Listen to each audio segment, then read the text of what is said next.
Is it gonna stream or is it not gonna stream? Is it gonna stream or is it And we are live. There it is. And we are live. I was about to say, man, OBS Studio be messing around sometimes. I swear, every new update, I gotta be afraid if something broke. And you know what? You know what's crazy? I'm paying for OBS Studio. That's what's crazy. Huh? There's a paid version? There's a paid version. Why are you paying for OBS? Because it has like themes and stuff like that I can use. I didn't even know you could pay for a version of OBS. Yeah, it's like a monthly thing. I think it's like $10 a month. What do you get out of it? It's like you get to use any of the themes that you want. Huh? The theme? That's it? Just the color of it? Yeah, it's like themes. It's like you know how there's like overlays. You got chat overlays. You got camera overlays and stuff like that you can use. But I think the way they did that was pretty sketch. The ones that I use is I think it's a premium one, as they call it. I feel like one day I may have to switch over to regular OBS because I still use Streamlabs. You should probably do that because that's what I'm using. Streamlabs. Streamlabs is it's finicky. It's really finicky. It's really weird that I'm the only one here who isn't using like their YouTube profile picture. I'm still just using the Discord one. It's just a picture of Putin. You can still change it. Yeah, I need to see if I even still have this photo on my phone because I think that's where I got it in the first place. Because I'd only really be switching for this. Oh yeah, I've still got the picture, so I'll change it real quick. All right, people. First of all, Kogun, I'm not always late. It's not always a late thing. Okay, we kind of start on time around here. All right. Jury's out on that one. Okay. I mean, I'd be on time. I don't know about the rest of you. All right. Where I put it? Going well, Coogan. I got 2 days off. I'm relaxing with Xenoblade X. Yeah, Barry said it right. Black people time. Let's go. Oh my god. Straight up fact. I mean, just put the time plus 10. Accommodate. Always. There we go. That's better. And Pelvic is not going to be around, so I don't even hold my breath for that. She's playing Trails. Of course she is. Like, she can't take 2 seconds to come off Trails and just be on the podcast. Or just play it while we're on here. I know, right? Like, you can't do both, especially with Trails. Like, you're reading most of the time. Like, come on now. She'll pop up if someone slanders I do consider myself the voice of reason. All Shadow has to do is drop some pelvic slander and she'll pop up, just midway. Like a wild pelvic appears. It's like a shiny Pokemon. Absolutely wild. So what's up, everybody? How's everybody's weekend so far? Pretty swell. My weekend is good. It's my birthday weekend. Really? Happy birthday. Well, thank you. Happy birthday. How you like what you been doing, Blake? Like to celebrate? I know you've been playing Xenoblade, but what else? That's pretty well it. I took one vacation day so I could have like a 3-day weekend. So I essentially took Thursday, Friday, and Saturday off. Played Xenoblade for 2 days, and then Saturday was over at my family's place, played some board games and had some food and celebrated with the family and all that. But my actual birthday's not till tomorrow. Oh, that's crazy. So wait, so your birthday is actually a Monday? Yeah, it's the 24th, but it's pretty hard to get people together during the week, so I wanted to do it on the weekend. Yeah, I give you that. Like sometimes my birthday be landing on like a Monday or a Tuesday, and it's just be like I can't gather anybody during those times because everybody's working or something. Yeah, this is also the first time I've actually worked on my birthday. Usually I just request it off, but I was like, I'm an adult. I just go to work. It's fine. I refuse to work on my birthday. That's just gross. No. Hey man, listen. I did it like 2 years in a row in which I had no choice because the person that we can't both be out at the same time because we both know too much. So if we're both out, like the freaking I want to say this our side is fucked. So it's kind of like I had no choice, and he put in his hours way earlier than me. So like for the last 2 years, I've had to work on my birthday. I was like, God damn it.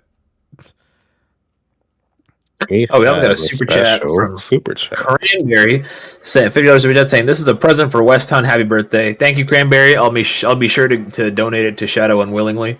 Thank you so much for that. Appreciate it, my guy.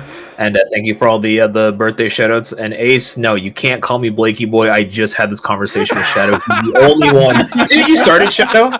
You see what you started. He's not even here. Like he wasn't here for the pre-podcast stuff. I don't know how he heard that. It said it. Does he normally say that? No, he doesn't normally say that. But you, ever since I came on this podcast, bro, I tell you, it's like you DM'd him and told him to say that. That would actually be kind of crazy. Blake, just enjoy it. You still a YM, Blake, so just enjoy it, you know? Lord.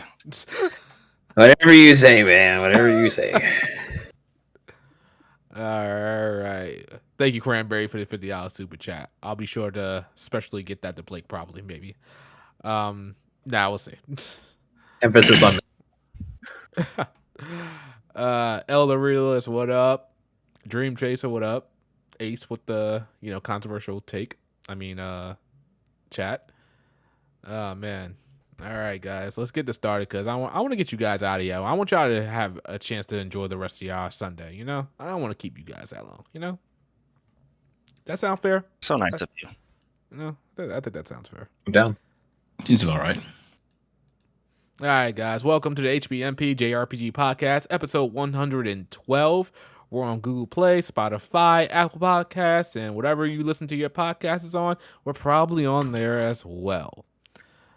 Be sure to check out the latest video on my channel talking about the potential of Persona 4 remake rumor, which we'll talk about later on in the podcast. And let's start with these intros. Go ahead, Ba. Welcome everyone to another episode of the HPMP podcast. I hope you are doing well. Let's get into these topics. And I also have a new video on my channel talking about why Pokemon Coliseum is a special entry in the series. You should check it out. All right. Go ahead, Q. We're back for another episode. This is your husband of dreams. We're here for them waifu. Let's have some fun. I think we're starting with a very waifuable topic this week. So, even though I don't have much to say about it, but I'm enjoying the ride. So, yeah, let's go for it. Is it just me? But I feel like the term waifu is like outdated now. Like no. Somehow you seem to be aging down yourself, right? With the young people talk and all. I feel like it's so outdated. It's almost gotten to a point where it's cringe for me at this point. Like it will never die. I don't know, man. No, don't think so. Is that just me, Chad? Is that just me? That's just a shadow thing, chat. That's just a shadow thing. It might just be me. Fine, there's a we lot here for them waifus. I'm different on. Okay, so Riku, go ahead. Riku-san one, the only one. Hello, chat. How are you doing today on this fine Sunday? I hope you guys are playing your JRPGs. And yeah, let's get into the topics. That is it. Blake? It is that time. What's going on, guys? It's me, West Town HD. We are deep in that the Xenoblade X trenches. We are exploring. We are making underwear for Manon. You'll love to see it. It's going to be a great show. What? We've got plenty to talk about. Making underwear for Manon? What are you doing in that game, bro? Dude, hey, listen, Shadow. I know you probably didn't do that side quest because you might have skipped all the side quests, but crazy. It's a pretty good side quest. Yeah. Listen, if I skipped the side quest, it was because of the Wii U. That's probably why. All right, man. All right. Sure. All right, and Hutley, go ahead, man. Tell us who you are and your YouTube channel, and yeah, go ahead. All right. Hello there. I had an intro, and I'm just immediately blanking on it. All right. I also have a channel where I sometimes upload things when I can in the midst of the chaotic randomness of the universe. My most recent video was like 3 months ago where it was like 2 months ago, where I talk about JRPGs that need spiritual successors, because I thought that would be a lot easier than it turned out to be. But it was neat though. Okay, cool. I'm here for like one section and then I'll be out of your hair. So don't worry. All right. Okay. So you guys know me, Mr. JRPG Shadow. As I said, got a video up on the channel. Gonna have one up later for Atelier Yumia. I was trying to get that up before the podcast started, but unfortunately, I don't know if it was NVIDIA or my hard drive integrating that's dying because all the gameplay I recorded just suddenly decided to self-delete, and it was only for that folder. So I'm sitting here, I'm like, how did that even happen? I never even said to anything to go to the recycle bin. It's so weird. So, yeah, I had a delay on that. So, hopefully I can get that out maybe later or maybe tomorrow.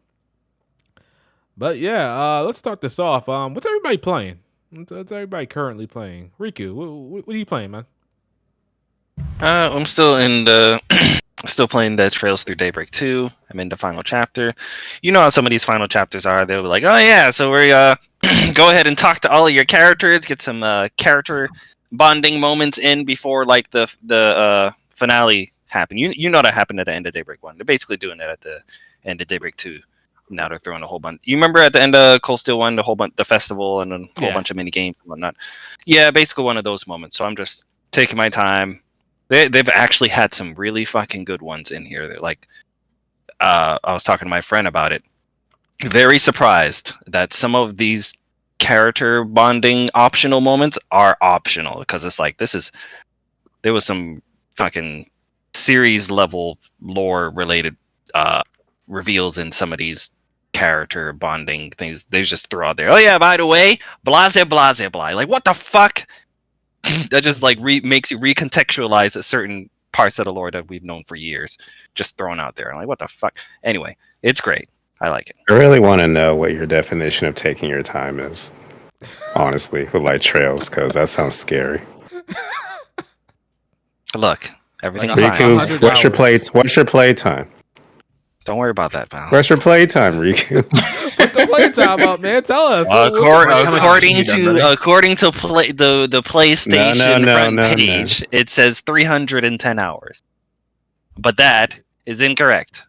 How is it According incorrect? to PlayStation's recently played section, it says it's 151 hours, which sounds a little bit more accurate. So why is it? It tells you the in-game playtime, like in-game, right? I'm about to say, yeah, just go to that. Like, what's the problem here? God damn it! All right, I'm literally turning on the game right now to see what the save date is. You can come back to me about that question. Wait, the game's not on? I expect it to be on at all times. I know, right? That's probably what's happening. Jesus Christ! He's pretending it's on, guys. He's pretending it's on already. No, it's not on. I promise. It's on now because I'm checking the save data for you, and it says information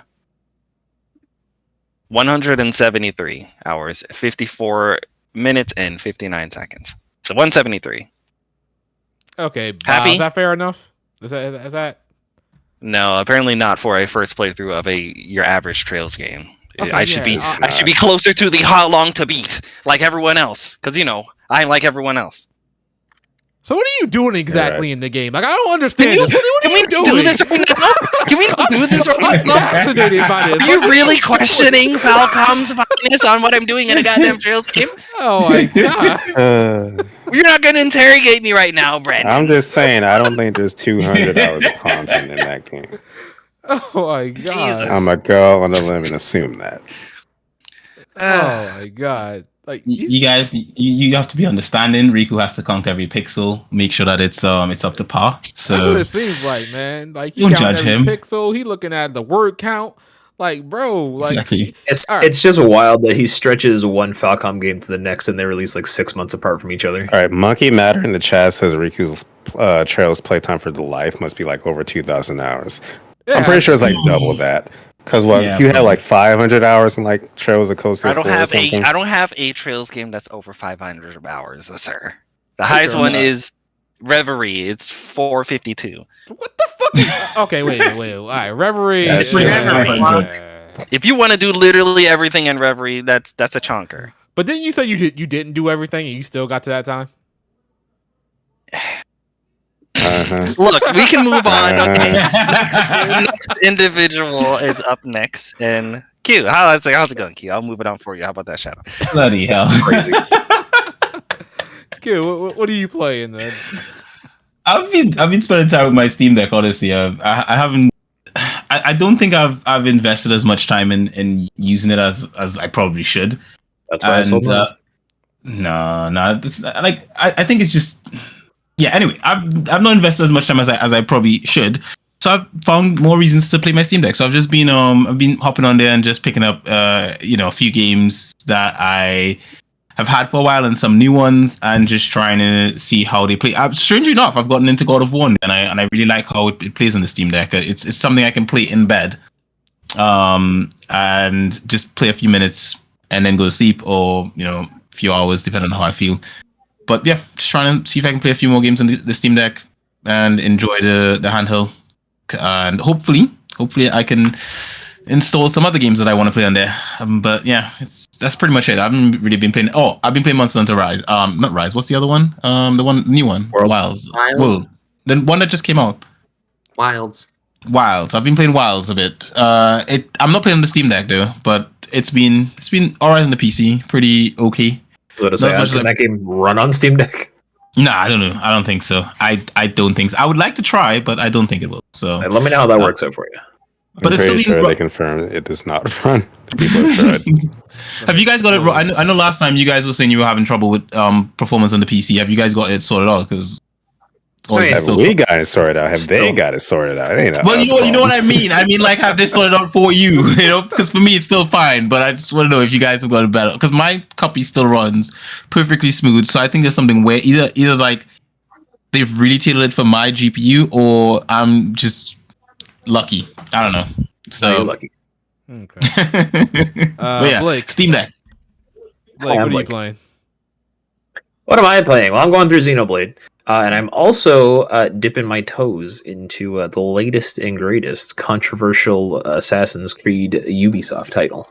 Really? Tell us more. Oh yeah. So I mean, first of all, everyone has their gripes at Ubisoft as a company, and they all have their gripes towards different things for different reasons. But I've always loved Assassin's Creed, and I've always wanted the Japanese thing to happen for Assassin's Creed. So I was like, I'm going to play this game regardless. And the buddy I game share with had ended up buying it anyway, because I was like, I can't buy Ubisoft games at full price. Like, they'll come down in price in like a week. I can't do that. But he pre-ordered it. I was like, all right, cool. I'll just download it off his account and I'll get into playing that. And so far it's really fun. The game's really good. I'm playing in quote unquote immersive mode, so it's Japanese mixed with Portuguese, and it's pretty neat. I think it's because it's the first Assassin's Creed game we've gotten made from the ground up for like next gen. Because I think Mirage was also still crushed. I think it was on PS4 and Xbox One. It was the first like PS5 exclusive. And surprisingly, there's not like any weird Ubisoft clipping through the world, people exploding, your sword getting stuck in a wall. Like, there's no weird stuff like that happening. So far, it's pretty fun. But I'll update you next HPMP if I haven't finished by then. There's a lot of you said that this is the first for next gen, when we're like, half a decade into next gen. 5 years, buddy. Yep.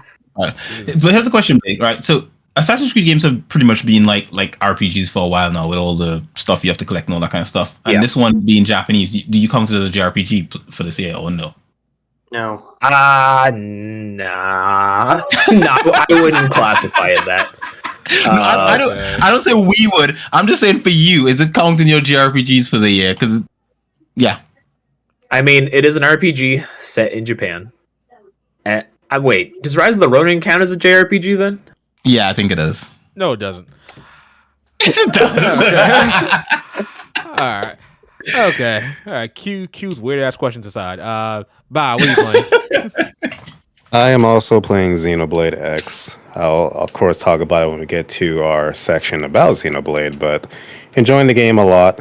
I haven't played it since I first beat it 10 years ago, and it's great to revisit. And it also just makes me happy to see that the world's finally recognizing Xenoblade X, because back then Xenoblade was still niche and it was on the Wii U, so under the radar.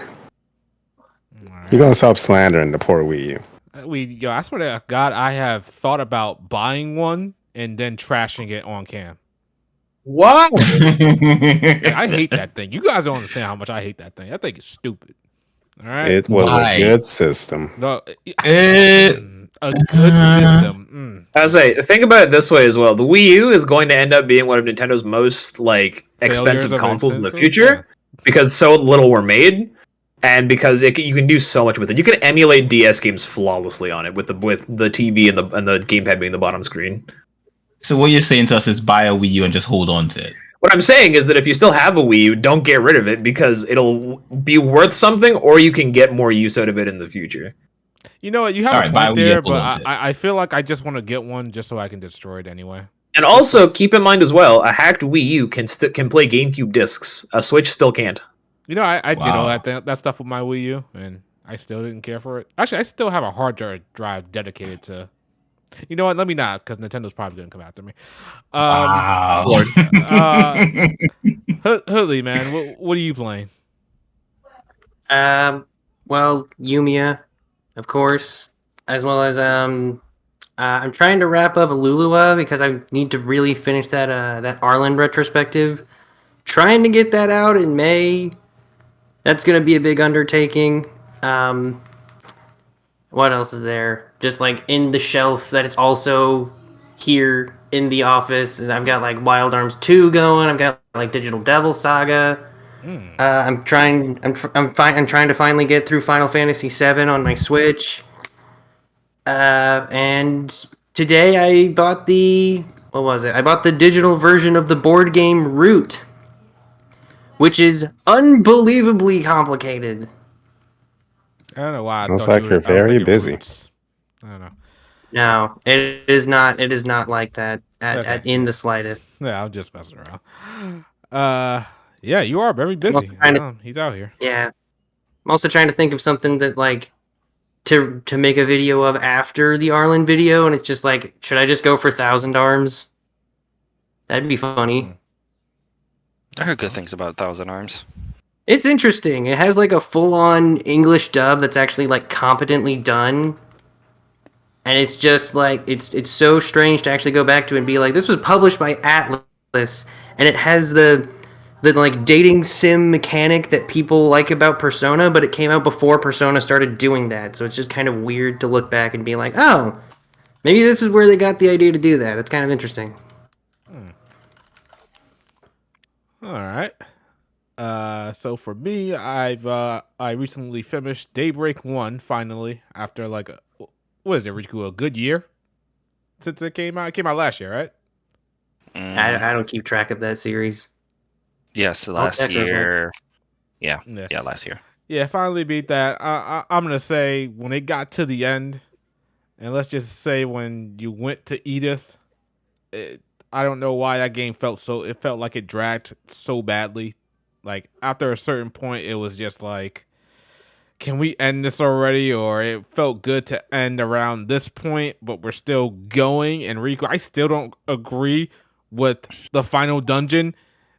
I can't even say what it does because some people are playing it, and I don't want to spoil anything. But it's just like, okay, fine. I can't even make a comparison because it's still a spoiler. But yeah, ending dragged, but ultimately at the end of the day, I did enjoy Daybreak.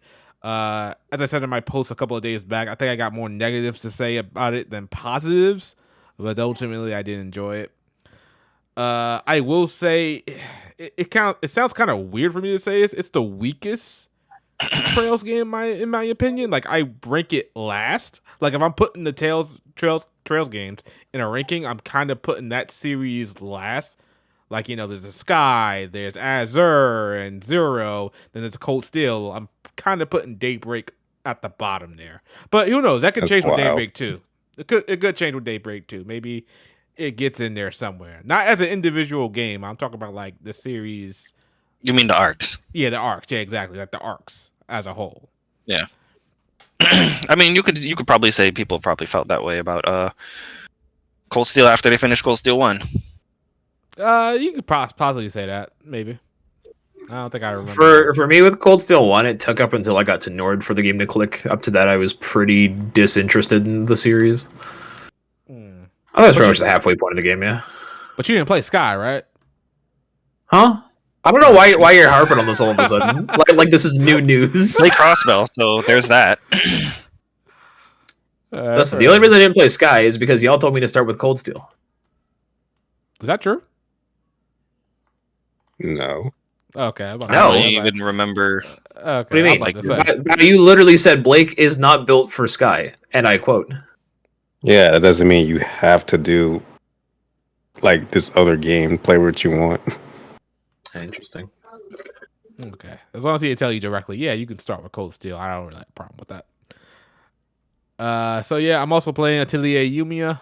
Having a good time with it. Got some complaints about it, but overall, good time. We'll talk about that very soon. But yeah, that's pretty much all I'm playing. I'm trying to debate if I want to go to Daybreak 2 after Yumia, or do I actually want to play Xenoblade? But we'll also get into that later. All right, so let's talk about Yumia. Let's talk about it right off the bat. So yeah, this game recently came out. I think it's actually has a pretty decent Metacritic score. I think it's somewhere in the 80s. It might be the highest Metacritic Atelier game that's on Metacritic. Maybe I'm not even sure. Jesus Christ! This image on screen. What the hell? Her breasts. Yeah, it's like it's distracting. But yeah, it seems that it's gotten a pretty good reception. Like everybody seems to be enjoying it. No real issues, no real problems. So yeah, 81 on Metacritic. I wonder if it scored higher than the Ryza games, any of the Ryza games. But yeah, pretty good game. I would call it a fairly typical Atelier game, even though I've only played Manakamiya 1 and 2 and Ryza 1, 2, and 3. There are a hell of a lot more games than that, but I figured like the gameplay formula is more or less the same. You go around exploring, you synthesize equipment A to make equipment B, make stronger of equipment B so you can make equipment D, and put the trats, put the quality up and stuff like that. It's fairly like you're doing almost the same thing, but everything is pretty streamlined here to make it as accessible, I guess you could say, as possible. Moving like that. One of the things I don't like about the game is the building mechanic. I'm pretty correct me if I'm wrong, because you probably played more Atelier games than me. This is the first for the series, right? I played. Sorry, what? The building mechanic, like laying out the buildings and stuff like that. Isn't that a first? That's not a first. It's been in the series before. I've seen that before, haven't they? Haven't they had that? Are you sure? And I'm pretty sure I've seen some Atelier games have something like that, where you've been able to sort of like customize your tongue, or maybe I'm thinking of a different series, but I seem to remember an Atelier series having it. One of the older ones. You might be thinking of the spin-off, where it was more of like a weird like town builder crossover, where you got to invite all the different characters from the different games, and you could kind of customize your town, but not really the same thing. This isn't really something that they've really done before, and they have done things where like if you make an item, you can use it to decorate your atelier. So like, cool, but you haven't really done something like this. Is Fallout 4? Like, let's be honest, this is Fallout 4. That's what it is. So yeah, ultimately enjoying it. I can't stand how like this is Gus and Koei Tecmo. I can't stand how they can't get like a PC release good early. It's kind of weird because like I got a code for the game, and while I was playing it before it went live, before it actually released, the game was running pretty and I've had that same experience with Ryza 1, 2, and 3. So I don't know what's going on there. I'm glad I didn't actually put out a video before the day one patch, because the way it was running before, it was just sad. And then even on the PS5, which I'm like, how is this game not keeping a constant frame rate on the PS5? I don't know. Maybe I'm the only person that actually cares about frame rate around these parts. It's weird to me. But yeah, good. Also, I looked it up. The current highest Metacritic score for the Atelier series is the PS4 version of Atelier Sophie 2. Oh, and Yumia is currently tied with Ryza 2 and 3. Oh, nice. Oh, okay, good. All right, so it's what are those numbers? What are those numbers, if you remember them? 81, and the highest one is 82. Which one is that? Rise of 2 or 3? Or no, Sophie. Sophie 2 is 82. Oh, okay. All right. So it's like these games are getting their due. They're getting their respect put on their name. So even though they're fairly niche. I'm gonna say this right now. As much as I am enjoying the game, I am really surprised that there isn't an English dub. I think it's They haven't had one for years. Yeah, that's true. But I feel like when you're coming off of the Ryza games, and the series is really niche, and Ryza kind of elevated it a little bit more, or a lot more, I would say. I feel like it was a missed opportunity to get an English dub in there to get more people interested in the series. I know the series hasn't had dubs in a long time, and if it did have a dub, the voice acting is probably going to be sparse. You'll get a lot in the beginning, some in the middle, and a lot towards the end. But I feel like if they put a dub in here, it would have just not elevated it, but gave an opportunity to get more people in it. Like they'll be like, "Oh, it actually has a dub. Let me play it." I feel like it would just it can't hurt for it to have an English dub at this point. So maybe I'm just being, I don't know. I mean, I'm expecting. You have to remember, like, even though this is coming out like not the exact next year after the last main entry after Ryza 3. This was probably being worked on at like roughly the same time as Ryza 3, probably around the same time as Resna. They're probably still got some staff that moved over onto the next one coming out this year. Like these games might still be on a yearly schedule. So it's like, is it real? If they bother dubbing it in Japanese and putting in the voice acting for all that much, and it looks like there's going to be a lot of it. I don't think it's practical for them to really bother doing the English dub if they're going to put in a bunch of voice acting anyway. It's probably more on the production side more than anything. Could be.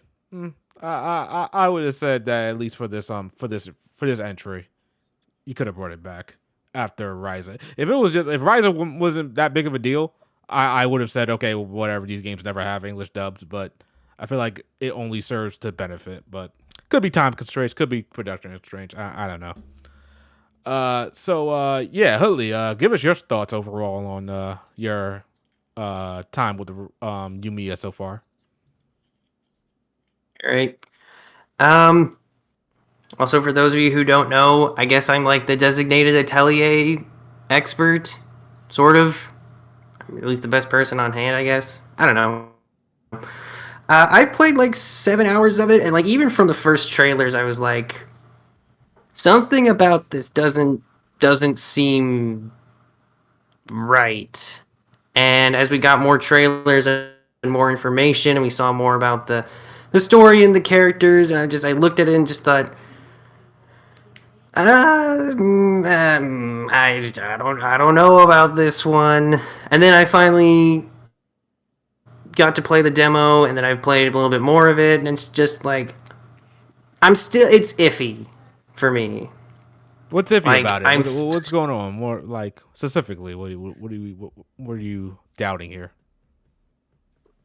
The game feels like, what's the best way I can put this?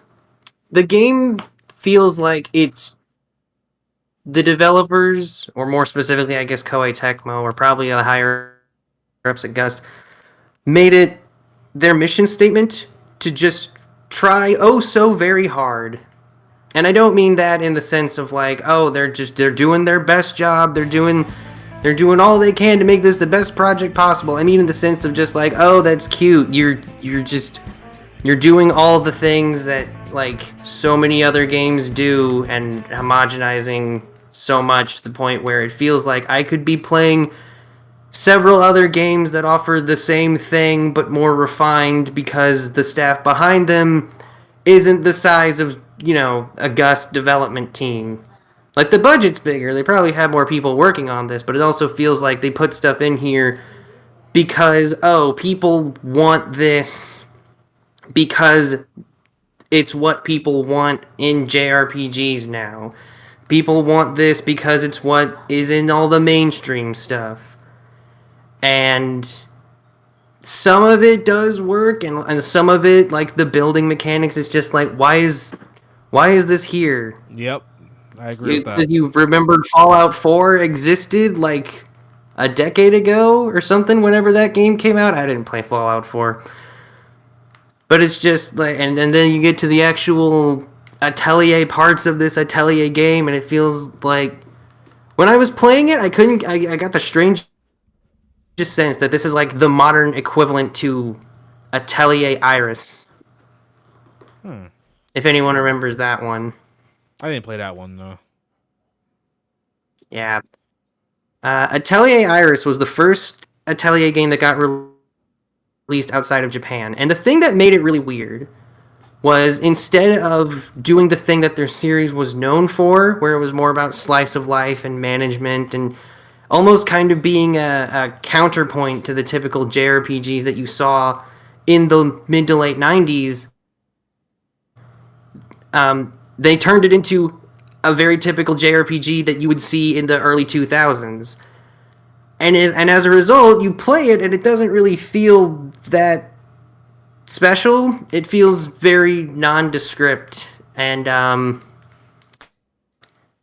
it's like, oh, now they're doing basically the same thing, trying to reach a wider audience, a more mainstream audience, by making it more in line with convention rather than what makes their series special. And I'm not going to pretend that the series is like sacrosanct or anything like that.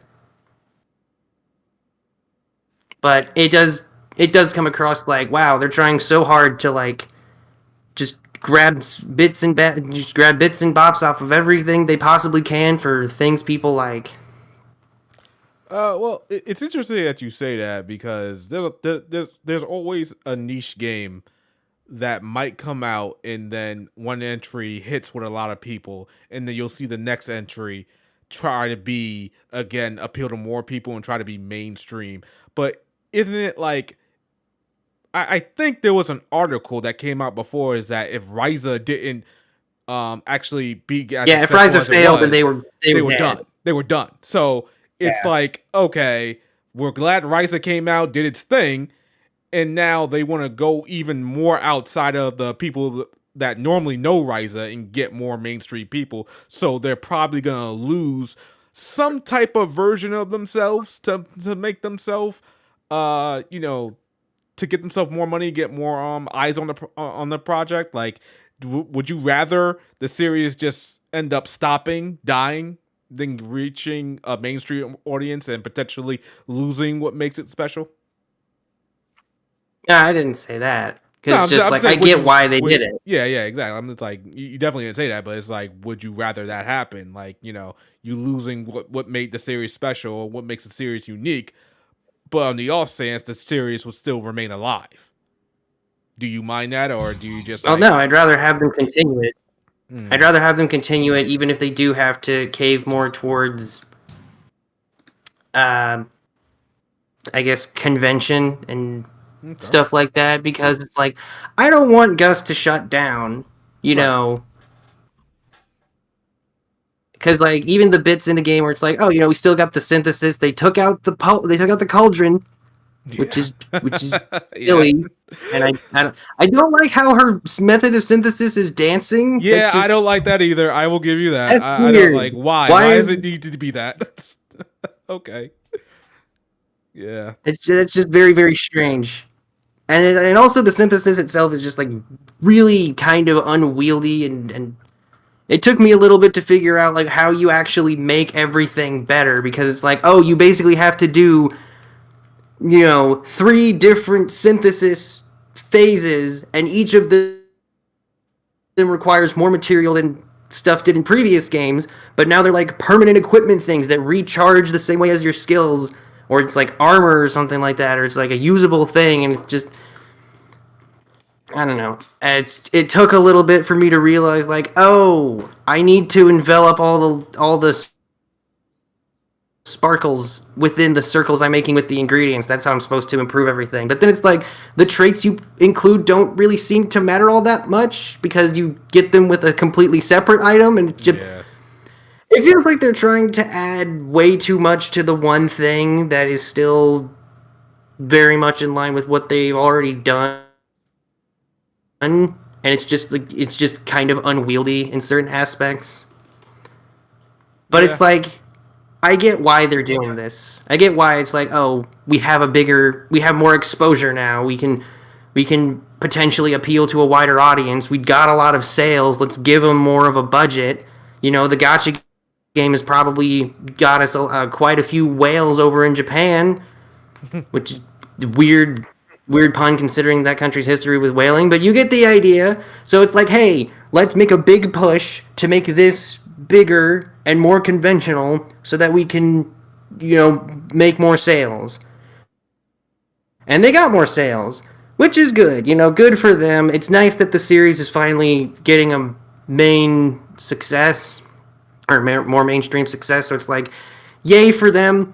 But also it feels like they did just kind of make another open world RPG with just I'm not going to say like, oh, they just made another open world RPG with like crafting and collectibles and all that, because they've had crafting. That's like the main thing you do in these games. So at least that's still the main thing they do. So it's like, it's nice it's here. Good for them for trying something more ambitious and more just grand in scope. But it does really kind of feel like this is just the modern version of what Iris was trying to do back in like 2005. It's not terrible. I'm liking it more a little bit than I did when I started, but I'm still on the fence about a number of things. So I guess that's like my grand overall thing, where it's like it's like a wavering 7.5 out of 10 for me so far. That might change in the future, but that's how I'm feeling about it right now. That's fair enough. Yeah, I could definitely see that. So do you think that this is a one entry game, or are we gonna get Yuma 2 and 3? No, that's not how the series works. They're gonna get more. They can, at the very least, they can reuse these assets. That's what they're good at. That's what they've always done in order to pad out just get games out every year. If we get a preview in a couple months or something where it's like, here's the next entry in the Envisioned series or whatever they call it, and it's just like, oh, it's just like the same asset. You're just reusing it, reshaping it, recoloring it, stuff like that. They're probably going to get more stuff in it. So wait. So it's just, So you don't think it's going to be Yuma 2? It's just going to be something within the, I guess, same world? I think I read in an article or an interview somewhere where it's like they don't want to repeat the Ryza thing by making it just like Yumia 2, Yumia 3. I'm kind of hoping this will be more in line with like how they did it in the previous trilogies, where it's like, oh, everyone has a different protagonist, but then like previous characters that show up, so it's like, oh, cool, you get to see more of them and how they've grown as characters. That's fun. Okay. Yeah, that's probably what they're gonna do. I'm kind of leaning towards that they're gonna go the Yumia 2 route. I'm not like, well, I'm seeing the success of it right now, how many people are enjoying it, how many concurrent players are on Steam and whatnot. I'm kind of leaning towards there's going to be a Yumia 2. I would like to be for it to be another one, another protagonist, maybe within the same world, like they have the Arlen series and whatnot. But I'm leaning towards Yumia 2. And I know that's how it works sometimes, but like, I mean, whatever they pick, it's already in development. Yeah, that's true. Yeah, they're already doing it right now. They've already got it planned, because they swore up and down that Ryza, after Ryza 1, it was always their plan to do Ryza 2 and 3. I'm like, I don't know if I believe you on that, but okay. We'll see. All right, and let me ask you, Hoodley, personally, who do you prefer more, Ryza or Yumia?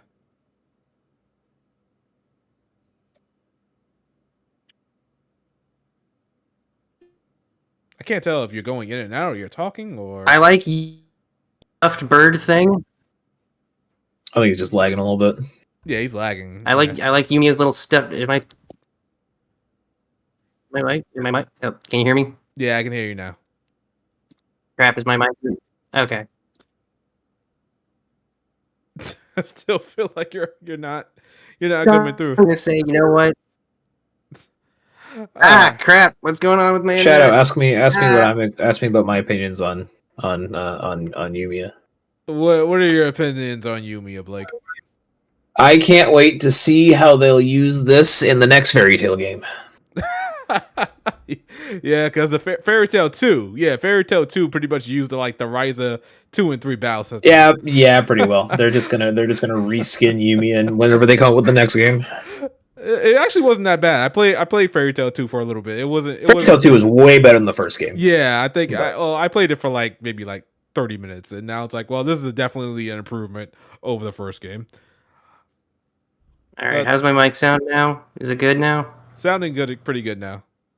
Okay, I don't know what the heck that was. Okay, but That was very... yeah, you want to give us your closing thoughts on Yumia? Oh, wait, there was one thing I really wanted to say. What's up? Is that the combat it feels way too much like Kingdom Hearts 3. Interesting. What do you mean by that? Yeah. It's just like I go into combat, I smack a button around a whole bunch, and I don't ever feel like I'm actually fighting anything. I don't feel like I'm contributing to combat. It feels like it's just flashy effects and explosions and sparks and blah. And I don't feel like I'm doing anything. I will give you that, yeah. Sometimes it feels like I'm just pressing buttons, and it's there's so much particle effects going off and other allies attacks going off. I'm I can't really tell what's going on too much. I just know that, okay, is the enemy area effect attack gonna hit me if I don't move? Then let me move out the way and stuff like that. I barely know sometimes if I need to dodge, actually dodge out the way, but yeah, it does get a combat system for moths. That's what this is. Yeah, the combat system could be a little bit wild. But I'm still enjoying it a little bit more. I can't wait to get the I forgot what do they call the fatal strikes or something like that? There's gotta be those in this game at some point. I honestly don't know. That's probably the name of one of 17 different functionally identical mechanics that are just big attack now. Yeah, pretty much. Right, I think Ryza called them fatal strikes, fatal drives, or something like that. Fatal Fury. Yeah, great series. Love the movies. Yeah, that's Atelier. What happened? I was just thinking about did they have the fatal? I know they had an OVA for Fatal Fury. Yeah, they had 3 movies, didn't they, back in the day? Something like that. Was there anything else I wanted to bring up just while I was here? What you got? I'm sorry I'm boring you, Blue Streak Mike. I know my voice isn't particularly welcoming, but you know. That's why I don't. Oh yeah, Rutger looks like he should be voiced by Hiruma from Ice Shield 21. I look at that guy and I'm thinking this guy needs an Uzi and a football right now, and that's all I can think about when I see him. All I think about when I see him is he's eye candy for girls for the most part. He's this really buff dude that's is probably a pretty boy for the most part. I don't think I've ever seen. Well, maybe what's his name in Ryza 2 is just as buff as he is. I don't remember that guy's name. I don't remember most of the cast. I haven't really I haven't finished those games just because been busy recording everything else. That's fair enough. Well, what else? At least you played them a little bit, unlike you. But that's fine. That's crazy. Okay. All right. So that's Atelier Yumia for the most part.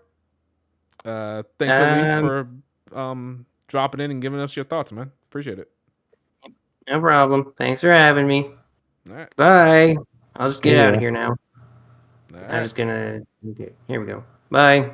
All right, guys. Let's move on to our next topic. Let's talk about Xenoblade. Yes, sir. Let's talk about that Xenoblade Chronicles. Oops, he was typing something and I removed him from the chat. Sorry about that, bro. All right, let's go to Xenoblade here. Xenoblade just released, and I'm assuming everybody and their mother is loving it more than Atelier. I'm thinking. My mother I does would love assume Xenoblade. so. Wow, what happened here? Did I not refix this? Hmm. But Oh, I yeah, see what you mean. Dude, jeez, what happened to your? I just saw. What? I just looked and saw. jeez, I thought I fixed that. Okay. All right, so Xenoblade X came back out. Everybody seems to be enjoying it. I feel like, in my opinion, there's some revisionist history going on here because I feel like there was a lot of hate when it came out on Wii U, and now everybody is like, "Oh, it's been 10 years. It's so good. It's so great. There's nothing wrong with this game. This game's amazing." And I'm like, But I can address that actually. okay. So that wasn't hate on launch. People just expected a game like Xenoblade 1, and Xenoblade X is not that. But now that people know what to expect going into it, they can just enjoy it for what it is. No, I think it was hate. People didn't like the formula for Xenoblade X, and now they like it now because it's hip to like Xenoblade. I think when you go from a setting like high fantasy, like Xenoblade, and then you start with like we're in the town of New LA, and it's like all of a sudden like sci-fi, like space travel. Mm-hmm. Yeah, it's just people didn't know what to expect. Now people, after they realize that they lost what they had, now they know. They're like, oh, this game's pretty fucking great. I still loved X when it came out. I never had any issues with it. Yeah, I enjoyed X. I had some problems with it on the Wii U, specifically being on the Wii U, and you had to use the gamepad and look down to get freaking Gyro materials and whatnot. It was so annoying. But that's actually the biggest loss of this edition. Really? Okay. So, yes, because you have to go into a menu every time to check your map. It is a little cumbersome, I won't lie. Like you have to go into 2 menus and then press R to get over to like the deck nav now. Okay. But let's start with the thoughts. What do you think, Ba? What's your thoughts on this definitive edition? Well, for those that don't know, Xenoblade X is, from the time it came out, my favorite open world game of all time. Terms of like the open world. Wow. In terms of the open world itself. Let me say that. Not Grand Theft Auto? But yeah. Nah. But I am enjoying the game again. Like I said, I haven't touched the game since I first beat it 10 years ago. So it's been a nice trip down memory lane. I'm older, my tastes have changed slightly, blah, blah, blah. So I'm looking at the game through a different lens. But in general, I am still having a great time. I'm mostly curious to see this new content because I haven't really seen much of it yet besides like gameplay mechanics. All I know is that they added like a new girl, a new Skell, and of course they have a whole new epilogue, which I'm very excited to get to at the end of the game. But yeah.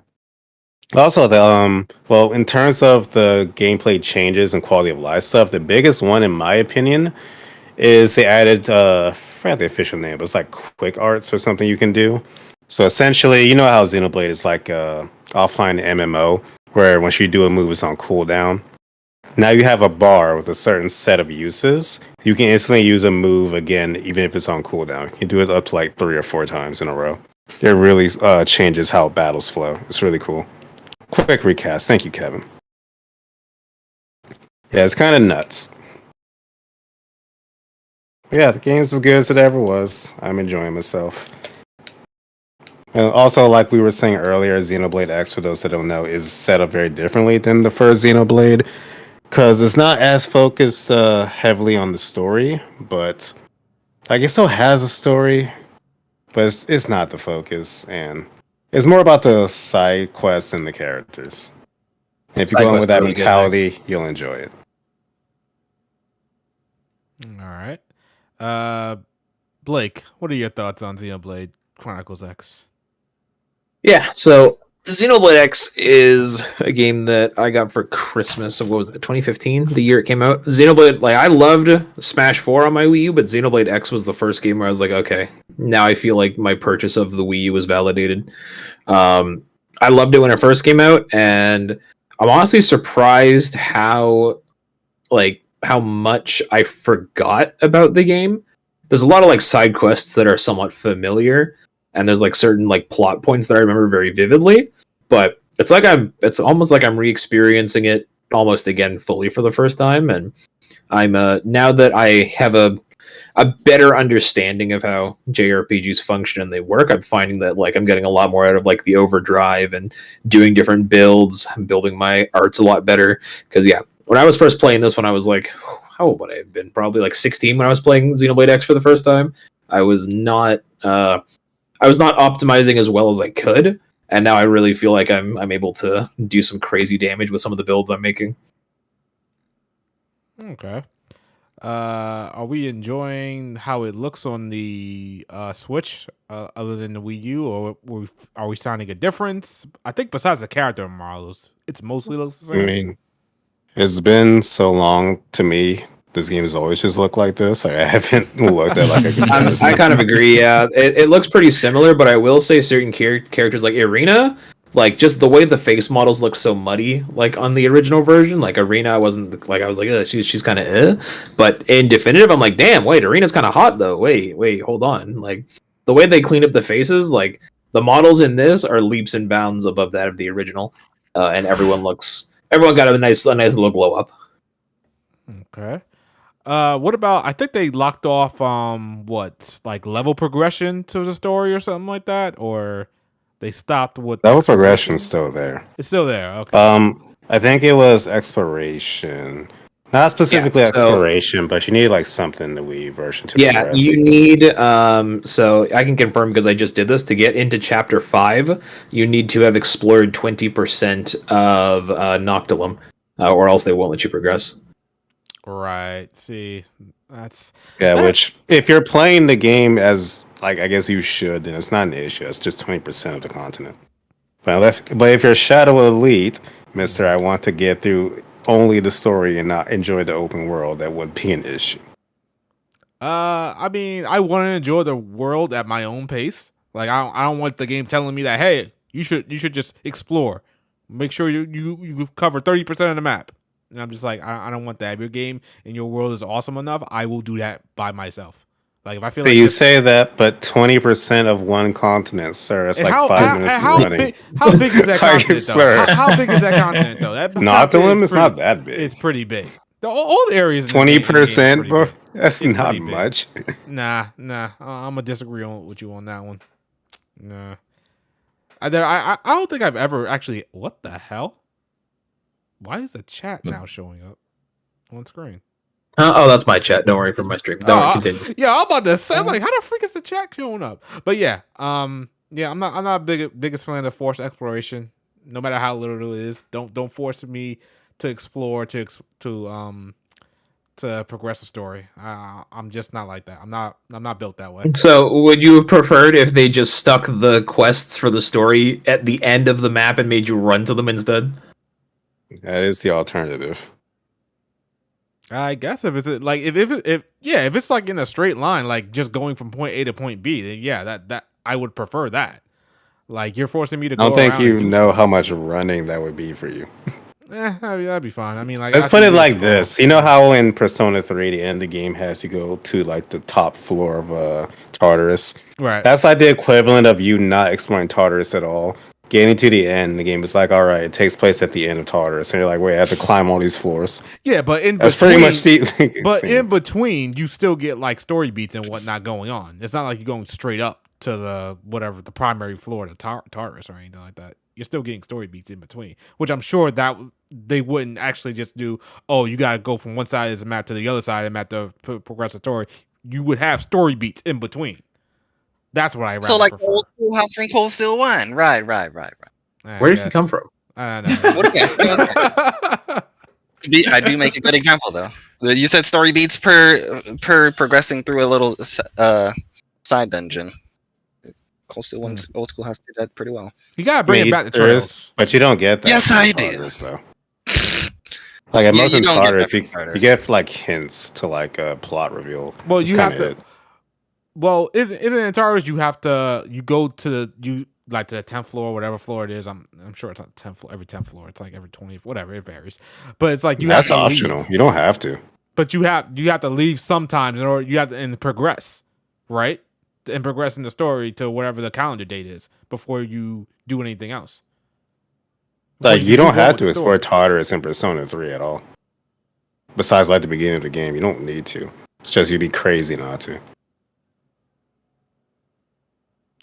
You can go straight for the stairs, you mean, right? No, the comparison we're trying to say is like So a bad this comparison, but in go ahead. Xenoblade X is like going through Tartarus. I mean, not going to Tartarus and then getting to the end of the game, and the game is like, okay, now you have to go to the top floor of Tartarus, but you didn't do that. That's the equivalent of Didn't like Shadow what have an X would issue do with to this, you. like in the Yakuza, one of the Yakuza games? I Hard locking. He I got might have had an walled That was issue a with money it in thing. I Persona remember that. 5. In Persona 5, I might have had an issue with that because you had to do metaverse. Yakuza example, you're thinking of Riku. He needed a certain amount of money to like progress the story that he, I guess, didn't have. Yeah, and Yeah. it was a lot of money. It was a lot of money.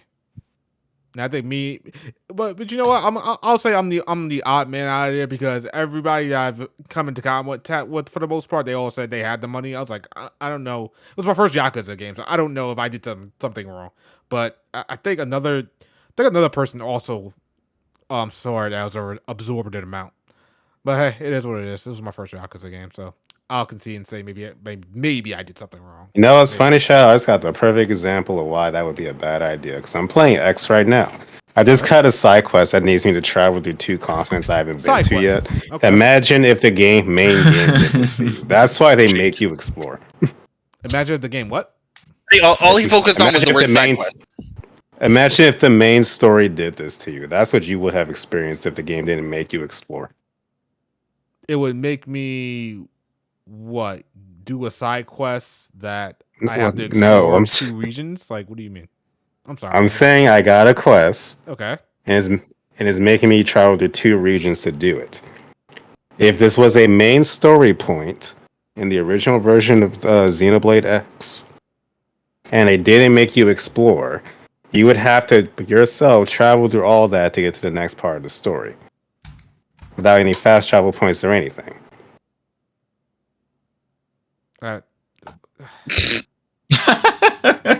Like, yeah, I'm not having it. Essentially, as well. So the main reason that they want you to survey Noctilum is because the next part is going to put you in Noctilum anyway. Yes. Okay. That's like the simplest way to put it.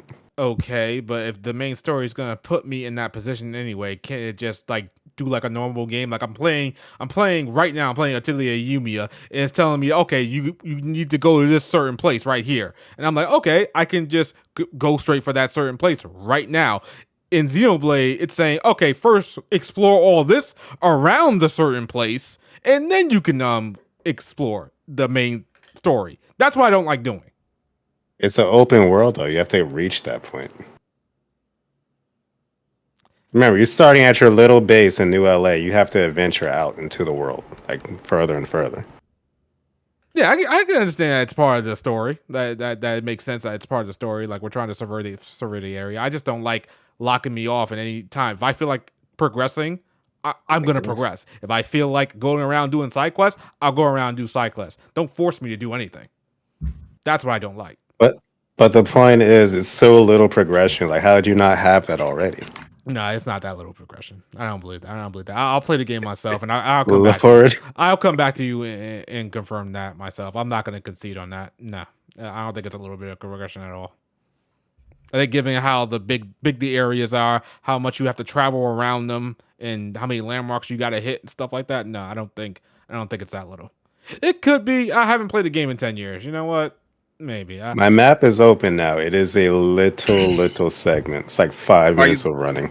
Okay. Sure. Shadow, are you going to play this version? Well, that's sometime? a good question. That's a very good question because it seems that there were some people going into the game's code, and that there is a 60 FPS patch mode that is being prepared for this game, or it's in the game somewhere. Maybe, who knows? And it's rumored that it could be for the Switch too. See, I would accept that response if this game needed it. Like, it ran poorly, but it doesn't, so I don't care. Like, if this game was like hitting like 20 frames, I'd be like, okay, sure, wait. But you're just waiting for like an enhanced version for the sake of being enhanced. On some Xenoblade 2 in 2017 type shit? This is Shadow you're speaking about, by the way. You know, Not even we all that know this theory. is Shadow. Like, as far as I can tell, Blake can dissuade this if it's wrong. The game is just solid 30. Yeah, I haven't had any issues. I haven't had any frame drops. I feel like when I was playing it had some stuff happening on screen. The frames kind of dropped a little bit.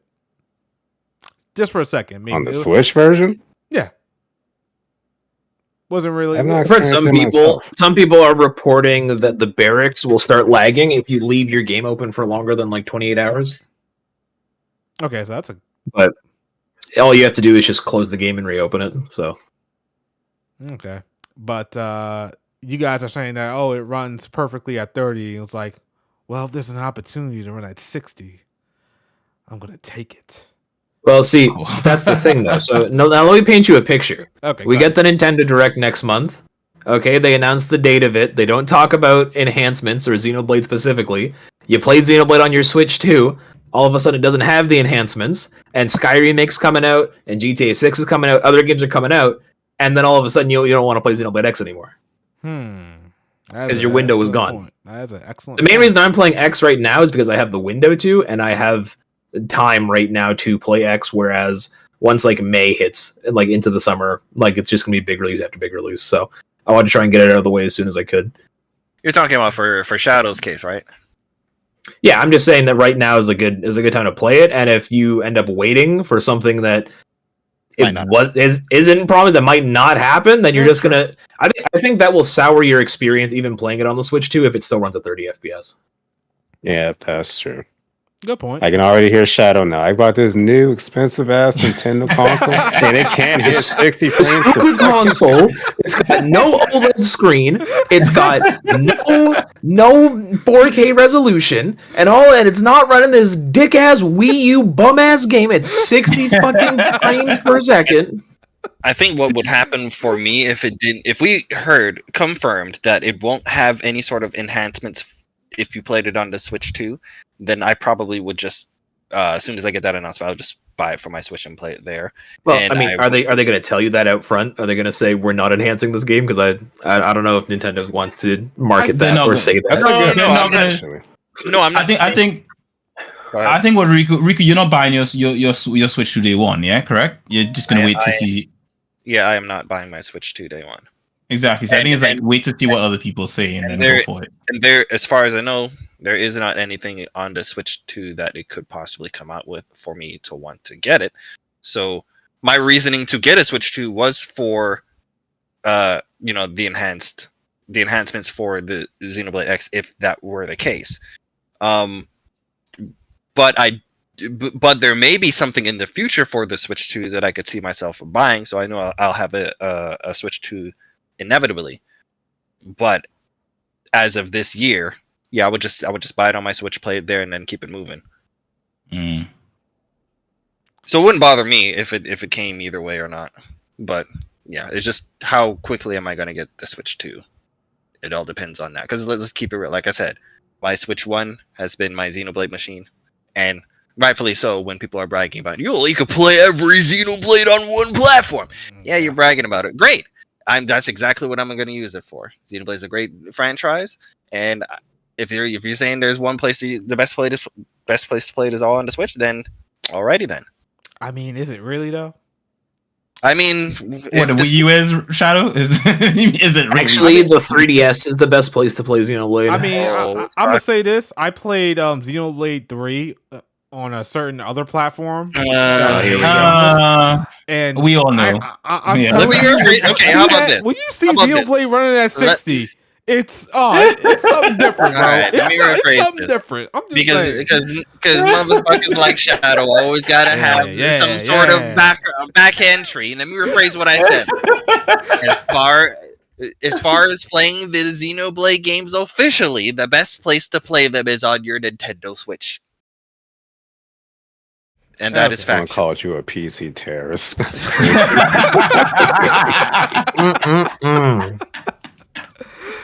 Hey, I can neither confirm or deny that this platform was PC, so I don't know what you guys are talking about. All right, so yeah, but that is true. Let's just say I've seen Xenoblade 3 and the DLC run at 60 FPS, and I think a lot of people will be impressed by it. That's all I'm gonna say. No. Well, Shadow, that wasn't enough to dissuade your opinion of 3, even though there's nothing wrong with 3. So I think at the end of the day, the FPS doesn't make much of a difference for you. Yeah, I mean, I think I played. No, wait, I played 3 on the Switch, and then I played. I did play the DLC on a different platform, but you know. Ah, right. Yeah, when you bought it and you dumped it legally. Which, Yes, yeah, Blake, of course. I mean, not Blake. Shadow, do you like Xenoblade 2 more than X? Ooh, that's a good question. I feel like Xenoblade 2 is one of his favorites. I think Xenoblade 2 is probably still his favorite in the series, if I had to guess. Nope. Lauren? Absolutely wrong. Is 2 not Xenoblade your 1? favorite? No, That's Really? 1. that's 1 is his favorite. Yeah.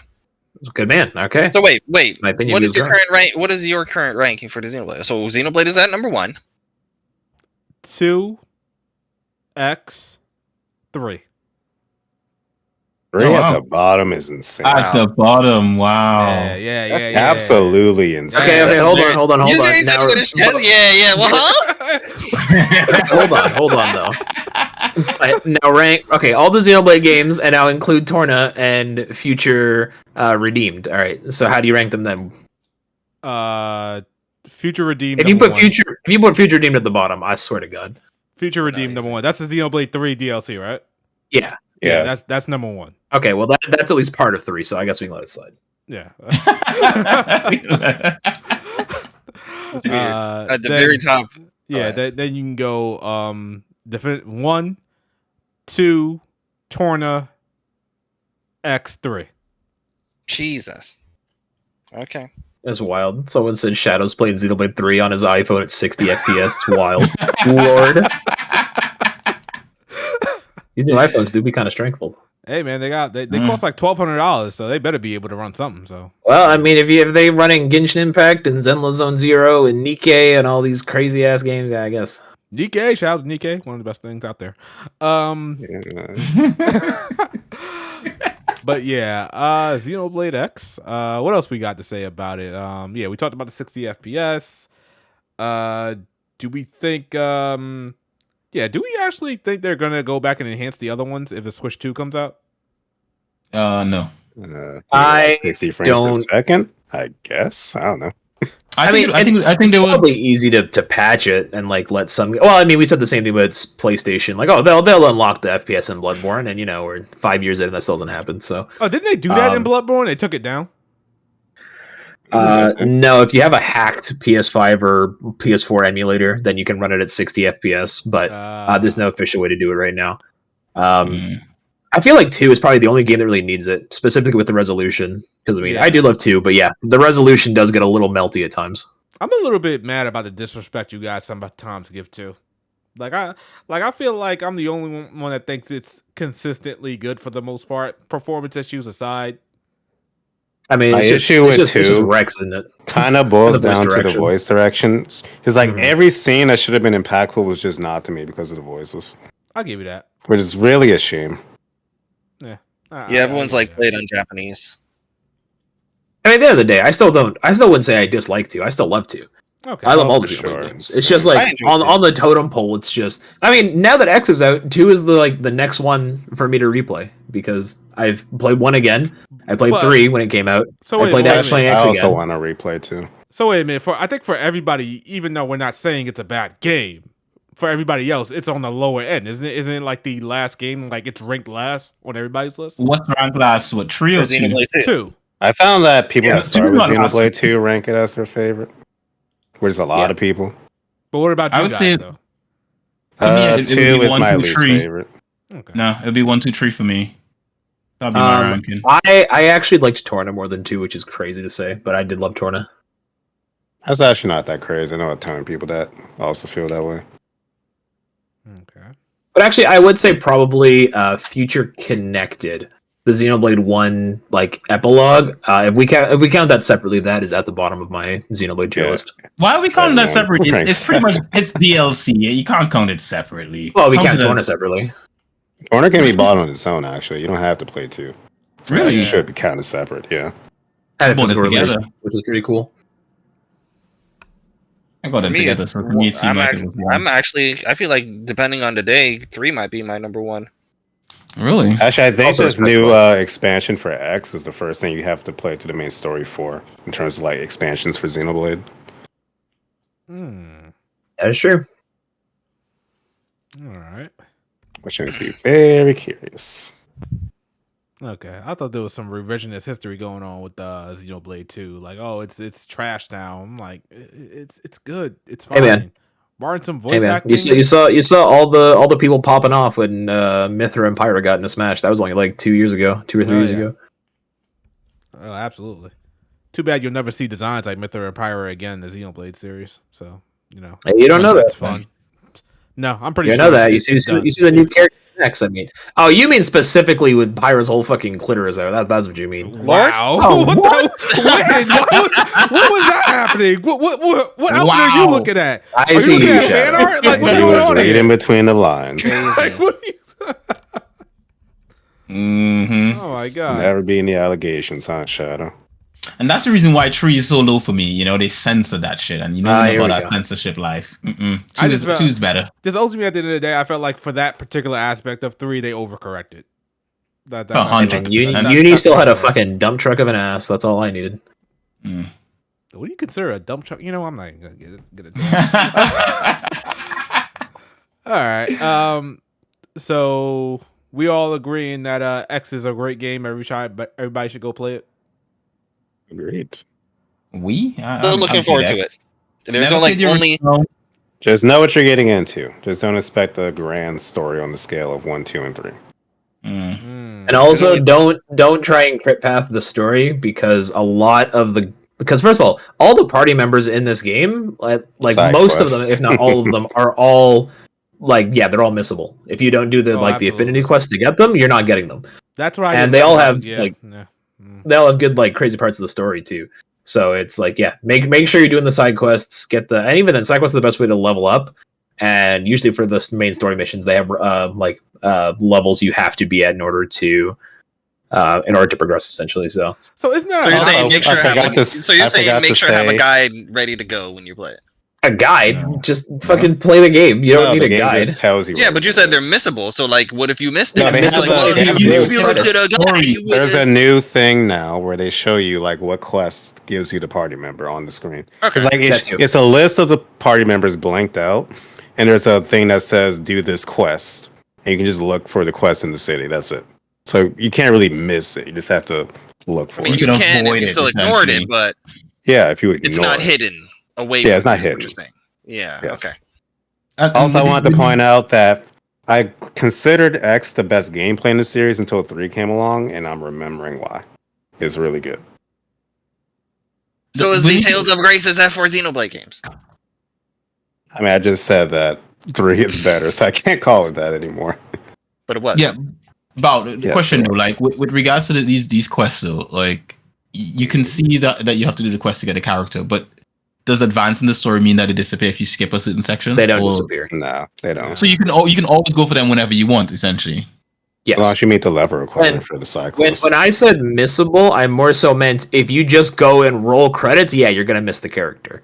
That's more so what I meant. There's Yeah, no they're not secret marking you out. requirements to get any secret party members. They're all just tied to side quests. So as long as you're doing their quests, you'll get them. So isn't And that they're like a not- knock against the game, kind of? Not at all. No, not really. Really? Does not having a character add or take from the story or considering nothing? at the end, a lot of them show up, and you're like, if you didn't do, Hey, man, some of the that's quests, how like, cool wait, you Keep in mind, this is still How is that a- Xenoblade. They still have Okay, like heart to yeah, hearts and all that, so you can learn about them. Okay, yeah, but like most Xenoblade games, you get a set party, do you not? Keep in mind, this game is like Xenoblade 3 22 did. party members. Wow. Yeah, It's a lot. it's like the hero quests in 3. They're pretty much required viewing, but they ended up making them side quests because they thought the game was getting too long.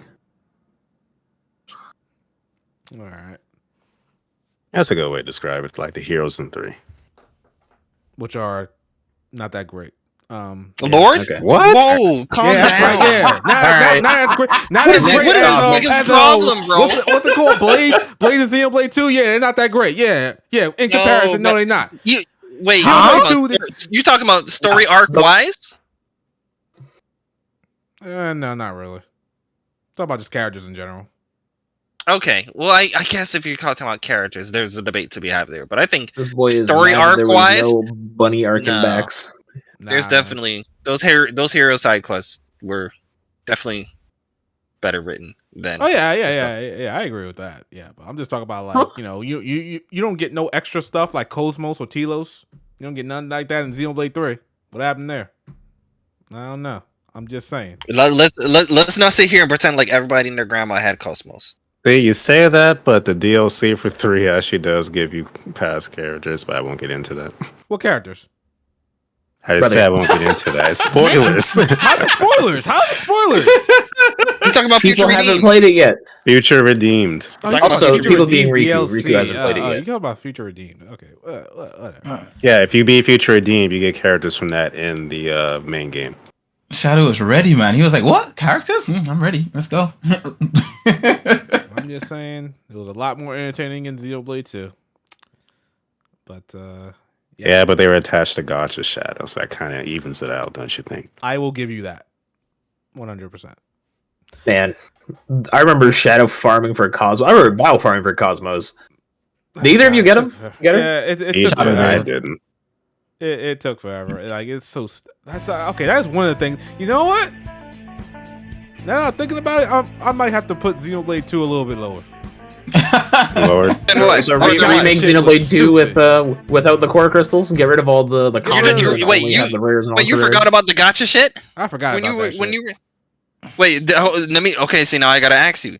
Did you forget about the portions of the game, those field skills that lock you out of certain story-related things if you don't hated have that, a man. specific That was blade so bad. that you have to get That- via the gacha system? That was that's definitely a point I put against it.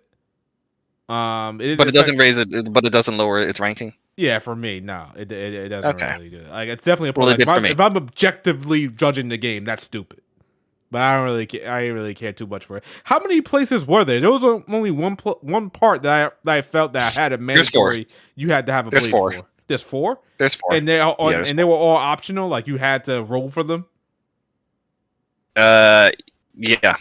Really? Okay. I don't remember the one, and I was like, oh, I actually have. You that. probably had Okay. all the other ones, and it was like, oh yeah, I'm fine, and you just kept it going. So it didn't- That's what it could be, but like I said again, I would objectively put that as a point against the game. Like As you should. yeah. We got a super chat. Blake, what are you doing, man? What's going on here, bro? We got a super chat from Nemo Propaganda with the $10 super chat saying, finally able to catch a live one with the JRPG God. Let's go. Hashtag squad. Hey, thank you, Neo Propaganda. We out here. We try to be when there's news. We'll probably be out here again for the Switch 2 stuff. Maybe. I don't know. We'll see how that goes. But yeah, thanks, man, for the super chat. Appreciate you. All right. So is that Xenoblade X? Everybody's enjoying it. It's getting the respect that it deserves. Riku's not playing it right now. I'm not playing it right now, kind of. We'll see what happens. Blake, you brought up an excellent point. I probably should play it because other games are going to come out, and I'm probably going to end up forgetting about it. So we'll see. Yeah, you definitely are. There's only 2 games I'm looking forward to this year, and Xenoblade X was one of them. So I'm definitely going to get around to it. Trying to figure out what other games am I looking forward to this year besides GTA. And also, not to be that guy, but if the Switch, it is enhanced on Switch 2, what if you can't get a Switch 2? what if you're waiting up until 3 a.m. in a virtual lineup at Best Buy to get a digital pre-order, and then your web browser refreshes? You know what? I have- You are right. I have the- Wow. I literally have friends that are scalpers. That's so right. I'm good. Riku's got a piece of shit scalper friend. So He'll be one of those motherfuckers scalping y'all motherfuckers, but he'll hook me up. He literally hits me up in the DM. Hey, you need one of these? I'm like, nah, I'm good. You're like, all right, I'm about to So scalp Riku's- for like 3 times its worth. So will we agree that Riku is part of the scouting problem? Yeah. I think He we knows agreed these on- niggas. He's Never taking- said I I'm think the one Guilt by scalping. I'm saying I association. just know Throw of. away the key. Huh? We agreed upon this a long time ago. This Crazy. happened before. This. Wow. But Riku, No, you that's know, not how it works. But Riku, if I can't get a Switch 2, hook me up. Go there and get me Hey, something. I will let you know what he knows. All right, bet. How about that? Bro, y'all just forget that I work at GameStop, bro. I just need a little bit ahead and I can get you anything. Yo, take one off. Niggas a like, truck, wait. Blake. Take one off a truck, Blake. Get us one early. My goodness. I need those Switch 2 views. At the rate we get stock, we're gonna get it the day before. You might not even get it till You gotta ship halfway it into to the me, day. man. It's gonna cost like $1,000 to ship it to me. Never mind. Oh yeah, and there's tariffs in there too. And, oh, sorry guys. Ooh. Yeah, your president's fucking everything up. My bad. Shadow's not too far from me. You could just drive over the border, isn't it? It'd be like For a 6 me, hour I mean drive that for is me. true.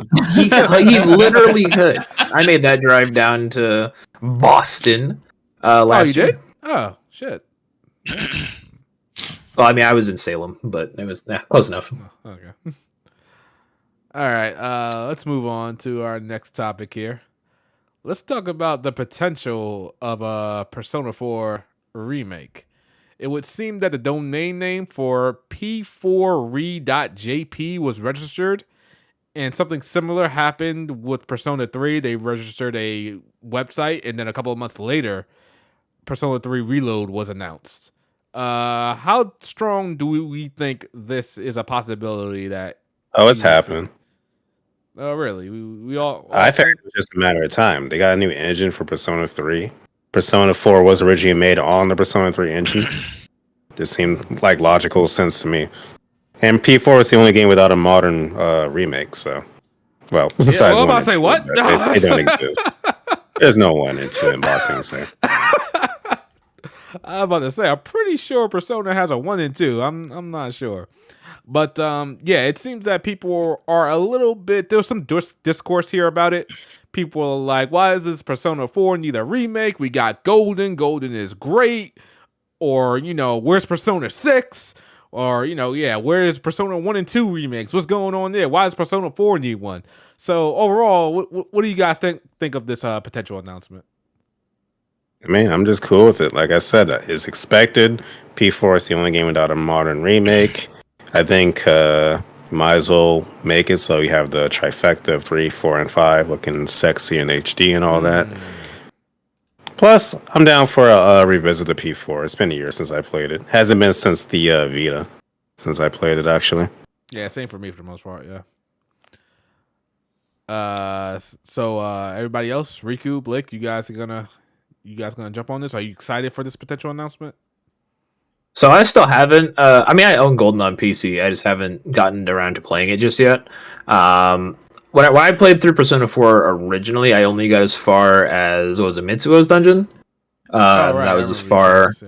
Yeah, that was as far as I could have played. So if they did remake it, I'd probably jump on it. Okay. I If am not, happy. I mean, I have no issue playing Golden. I'm happy that it's coming because I have certain friends that started with Persona 5 and they don't put respect on Persona 4, and they're not, and they don't want to. And before it came to PC and everything outside of the Vita, they obviously weren't going to get a Vita to play it, and they weren't going to obviously play the original PS2 version. So it was slandering Persona 4. They were slandering anything that wasn't Persona 5, and I didn't like that. And I was like, if Persona 4 came to modern platforms, then good for my friends that they could stop slandering Persona 4 and play it and see that it's a good game.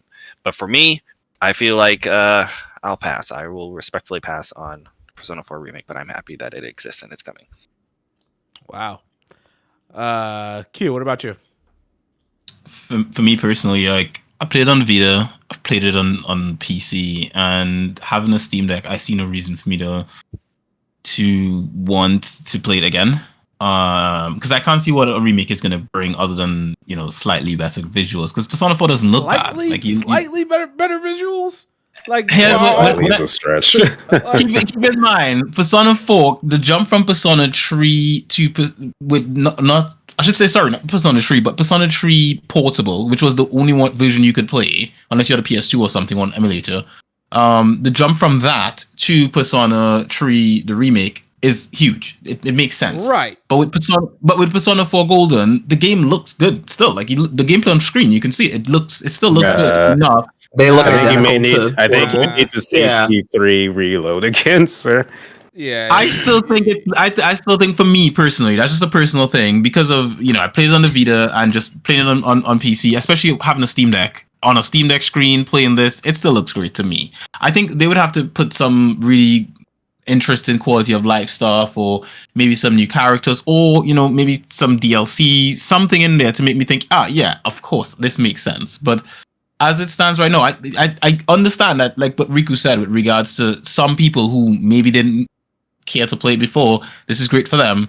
For me personally, I don't think I'll double dip. I think maybe if I ever play it again, it will be on a definite sale or something like that, because I have no reason to replay it right now.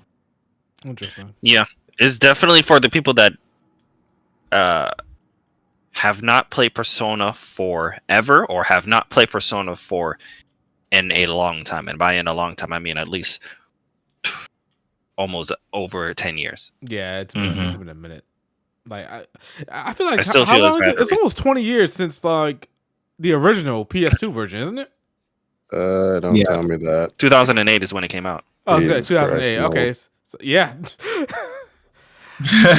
It's a while. So it's been a minute. But yeah, what Q was saying, yeah, the visuals. I'm sorry, there are some people like I put it out a tweet the other day. People saying that Persona 4 Golden still looks good. I'm like, bro, this game look a little dated, bro. Like, come on now, like the It's an models, up-res PS2 game. yeah, like the models. Come on, man, they don't look like if you look at Persona 4 Golden and you look at Persona 3 Reload, like, come on, it's like a night and day difference. It's like a different freaking universe almost. Like, come on.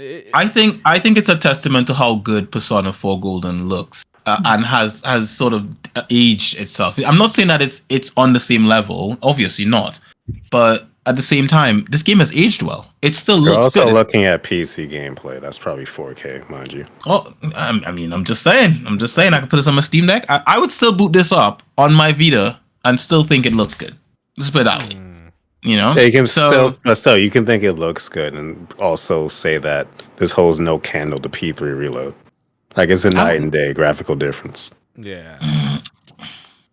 I wouldn't even say it's like to say like it has charm. Like I feel like whatchamacallit? What's that sales game? God, what's wrong with me? Vesperia.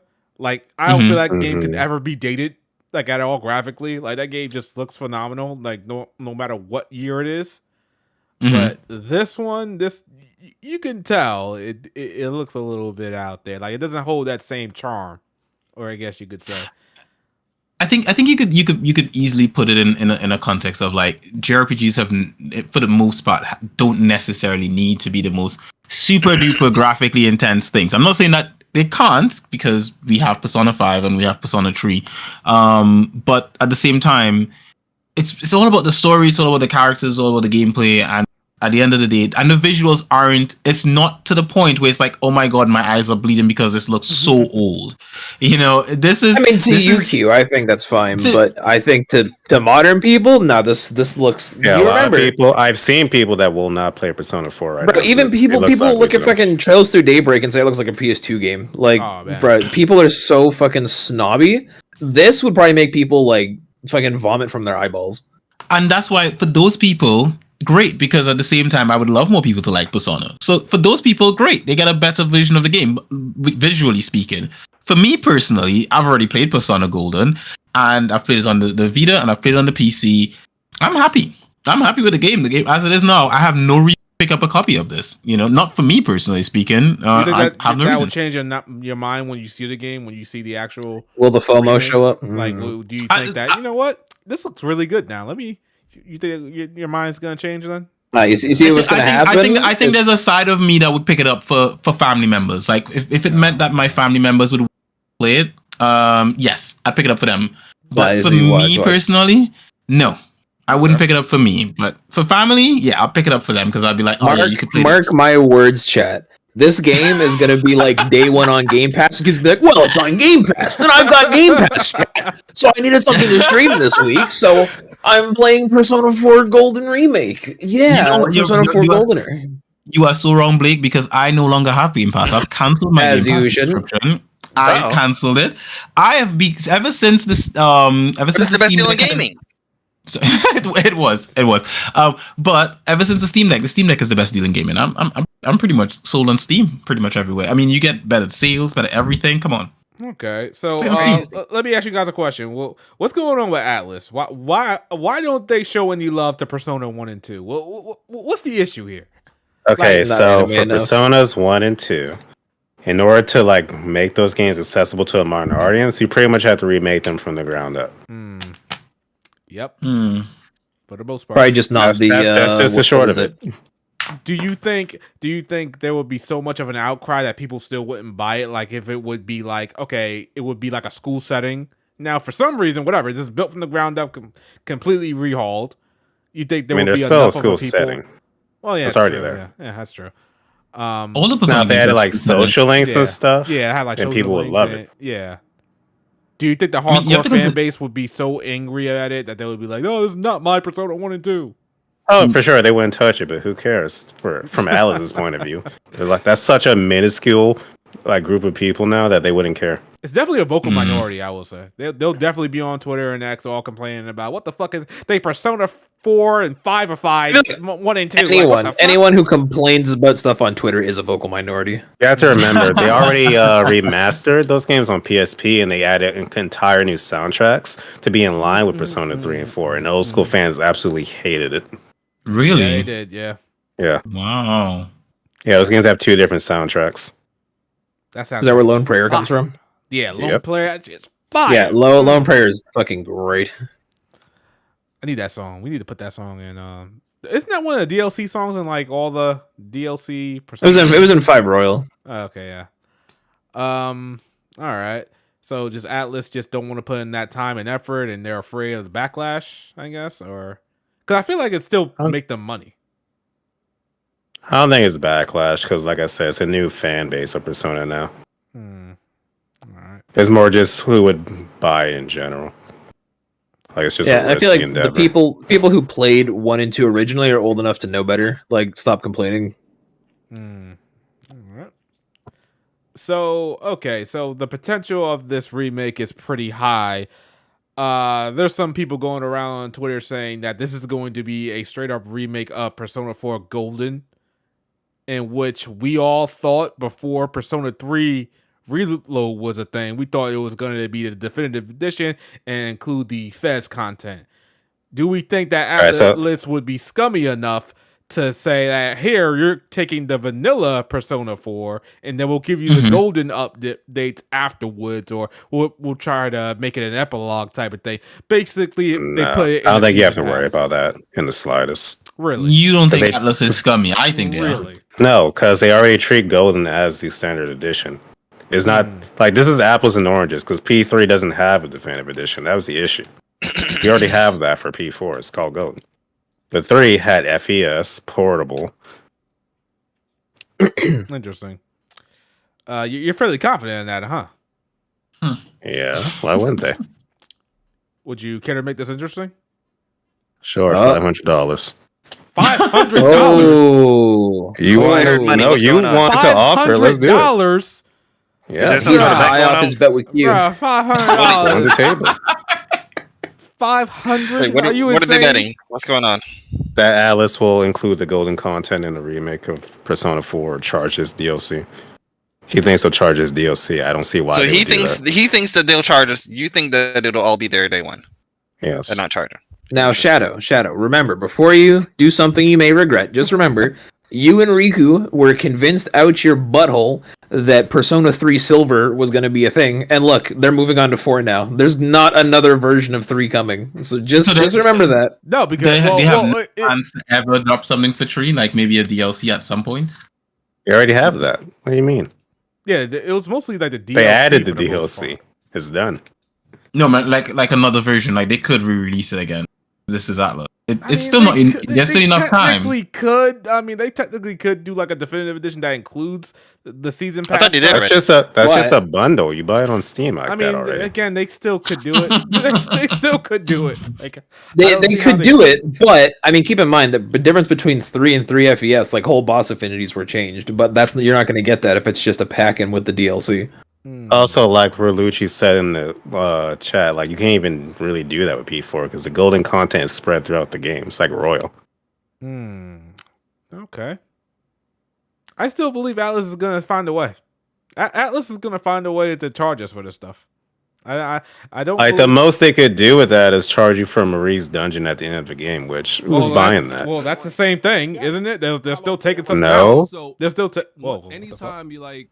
So when It can't be the same thing because FES is a whole 30-hour story. Marie's dungeon is just one dungeon. Like there's platinum.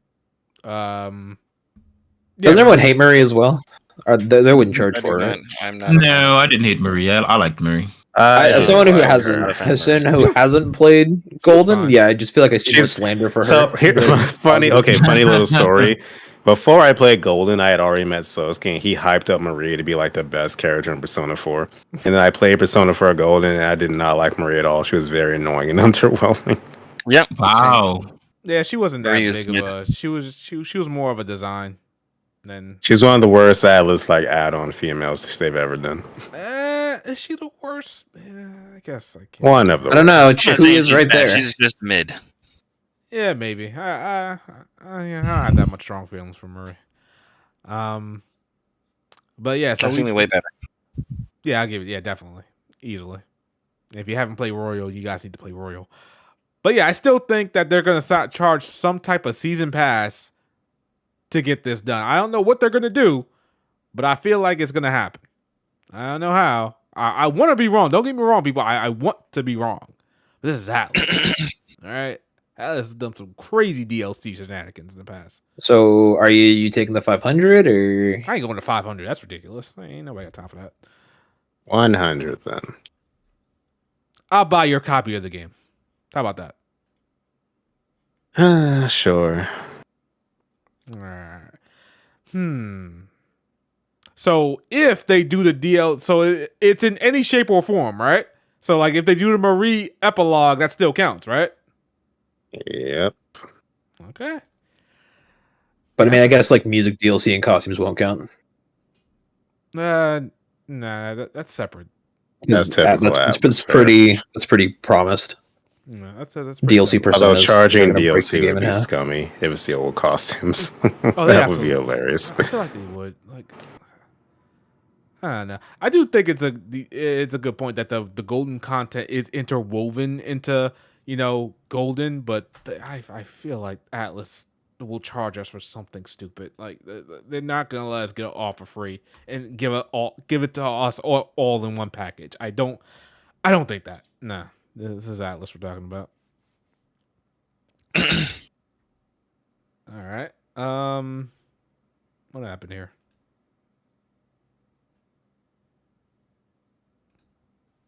Okay. So, what the freak is going on here? Do you guys see the chat? I mean, do you guys see the Oh, I icon? do see that. Stream. Our thing at the bottom was Right now, it looks fine on my end. I don't know if my stream is behind. it though. fixed up. It fixed itself. That's weird. Yeah, that would look fine for me. I must have missed it. Okay. All right, cool. So do you think this is going to be announced the Switch 2 reveal or no? Because that's coming in like what, 2 weeks? That's whatever's in that Switch 2 reveal has already been done for sure. They're not adding crap at this point. I mean, I think at the most we'd probably see it in a state of play, probably in like May, at the earliest, Okay. or another Xbox presentation if they have one. Oh, Summer's Game Fest is coming up, and that they do like to show Persona at Summer Game Fest. Okay, fair enough. So, what the hell? Okay. You been hacked, Shadow. The stream is lagging on my end. Okay, I felt like something was going on. I heard some music going. Okay, so there are some people that are upset that this isn't Persona 6. Are we upset because of that? Or do we want Persona No. 6 to just cook for as long as it possibly So I'm pretty sure these are two different teams, most likely. can? Okay. Yeah. He's right about that. All right. Okay, so let's move on, shall we? Persona 4 Golden or Persona 4 Remake, possibly in the future. So there was this quote by Sakurai, I believe. Was it Sakurai? Masahiro Sakurai? Masahiro Sakurai. Yeah. He said that for the most part, I can't find the exact quote, but it's more along the lines of Japanese developers shouldn't be making games for Westerners. They should just be making Japanese games. Games that To stand out from America. clarify, he said that Japanese devs should not feel inclined to like be pressured to make games that appeal to Western audiences and just embrace their Japanese roots. I agree. It's interesting they say that because Xenoblade X just released. That's wild. That definitely had some Western influences. Does it though? Oh, absolutely. Yeah, they even confirmed it. They confirmed like an interview a long time ago. I made a whole video on it a while back. That they I don't remember this. Yeah, I'll find it and share it in the chat. But they definitely came out and said that Xenoblade X has some Western influences. So yeah, do we agree? Do we agree with this quote? I think that's always how it should be for the most part. We should be creating Japanese games. Yeah. I think in general, yes. But you should also take inspiration from where you can get it. Just don't change your entire market plan to like appeal to a foreign audience like Final Fantasy has done. Like that's a bit too drastic. Like if you want to take inspiration here and there, go for it. For me, I think there's a reason why we gravitate towards Japanese games. It's because they make RPGs here in the West anyway. But there's a reason why we gravitate towards JRPGs over Western RPGs, or we gravitate towards a Japanese game over a Western game. I mean, sometimes you want that Western game, and sometimes you want a Japanese game, but I think you want that different. Okay. But it's kind of like they'll see, like, you'll have an entry that does really well based on it being influenced by Western design. So then you kind of lose what makes the JRPG so special, because they decided to lean into more Western sensibilities. I guess the big example would be Final Fantasy 16. Mm-hmm. Like, it's less JRPG now than it ever was before, but it seems that for the most part, a casual, dare I say, normie audience really enjoy Final Fantasy 16. How well did that game sell, though? Did it sell well? So to be specific, in this home market of Japan, it sold fine. It sold better in the West, which has been the trend since like 15 or whatever. So, but don't like most JRPGs probably do better in overseas? Yeah, because it's a bigger market. There's more people out in the West than in Japan alone. It depends. Depends on system, because consoles are dead in Japan. Depends on the series, because Dragon Quest is like an outlier and all that. And stay faithful to that like Japanese market. I'm pretty sure Xenoblade still sells well in Japan. It just depends. Okay, fair enough. But like I said, I do think that sometimes if a game's not selling, they'll kind of go to the market that's selling the most and look at that and say, well, what does this market in particular like? And that's sometimes the Western market. So it's like, all right, let's not make it too anime cliche. Let's throw in a little bit of more seriousness, and let's not put this in there because, Westerners don't like characters that are too young or something like that. So let's cater a little bit towards them. I can understand that kind of to an extent, but I feel like you will lose the identity of your game. For the You most lose part. the plot. Yeah.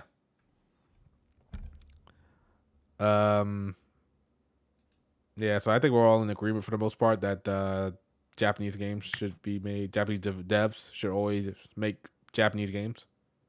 Yeah, just make the game Japanese. Make it what it is. I think when you consume, say, media, for example, as a whole, so games, anime, movies, whatever you want to call it, there's a reason why you would go for a Japanese product over a Western product, and in some ways over a Japanese.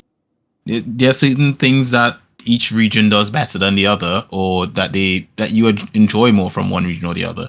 And I think, for me personally, I think I like the upbeat look of Japanese games, the vibe, the stories, the fact that they're not scared to go too dark sometimes. I feel like with a lot of Western stuff, the darkness usually comes from violence, whereas with Japanese it's psychological sometimes. And there's no sense of the morals that we in the West would consider to be, where our values are, compared to, say, a Japanese person, are different, and because of that you get different stories and different things, and that's where I think we need to have the difference. I don't think we should lose either one. Have Japanese games, have Western games, let them be what they are, and not try to make them fit something else, because then you're losing something at the end of the day. Yeah, absolutely. Do you guys think Final Fantasy will go back to its Japanese route, or it's just gonna hell no? Hell no. Damn. I think Square follows the money, man. At the end of the day, I think Square follows the money.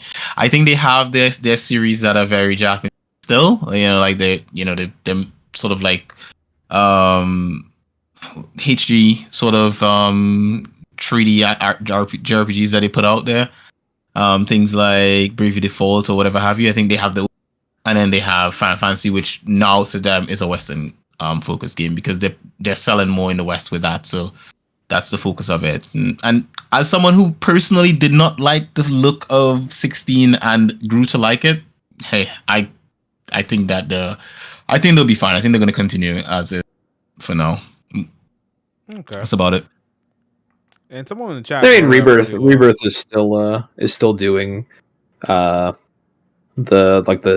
not turn based, but the more Japanese inspired like JRPG kind of formula. Mm-hmm. Yeah, for the most part, yeah. They just might still experiment with their mainline games, which is weird to say because usually companies will experiment with side games. Yeah. Is it fair to call it experimenting now, or is it just fair to just say like this is just what they do now?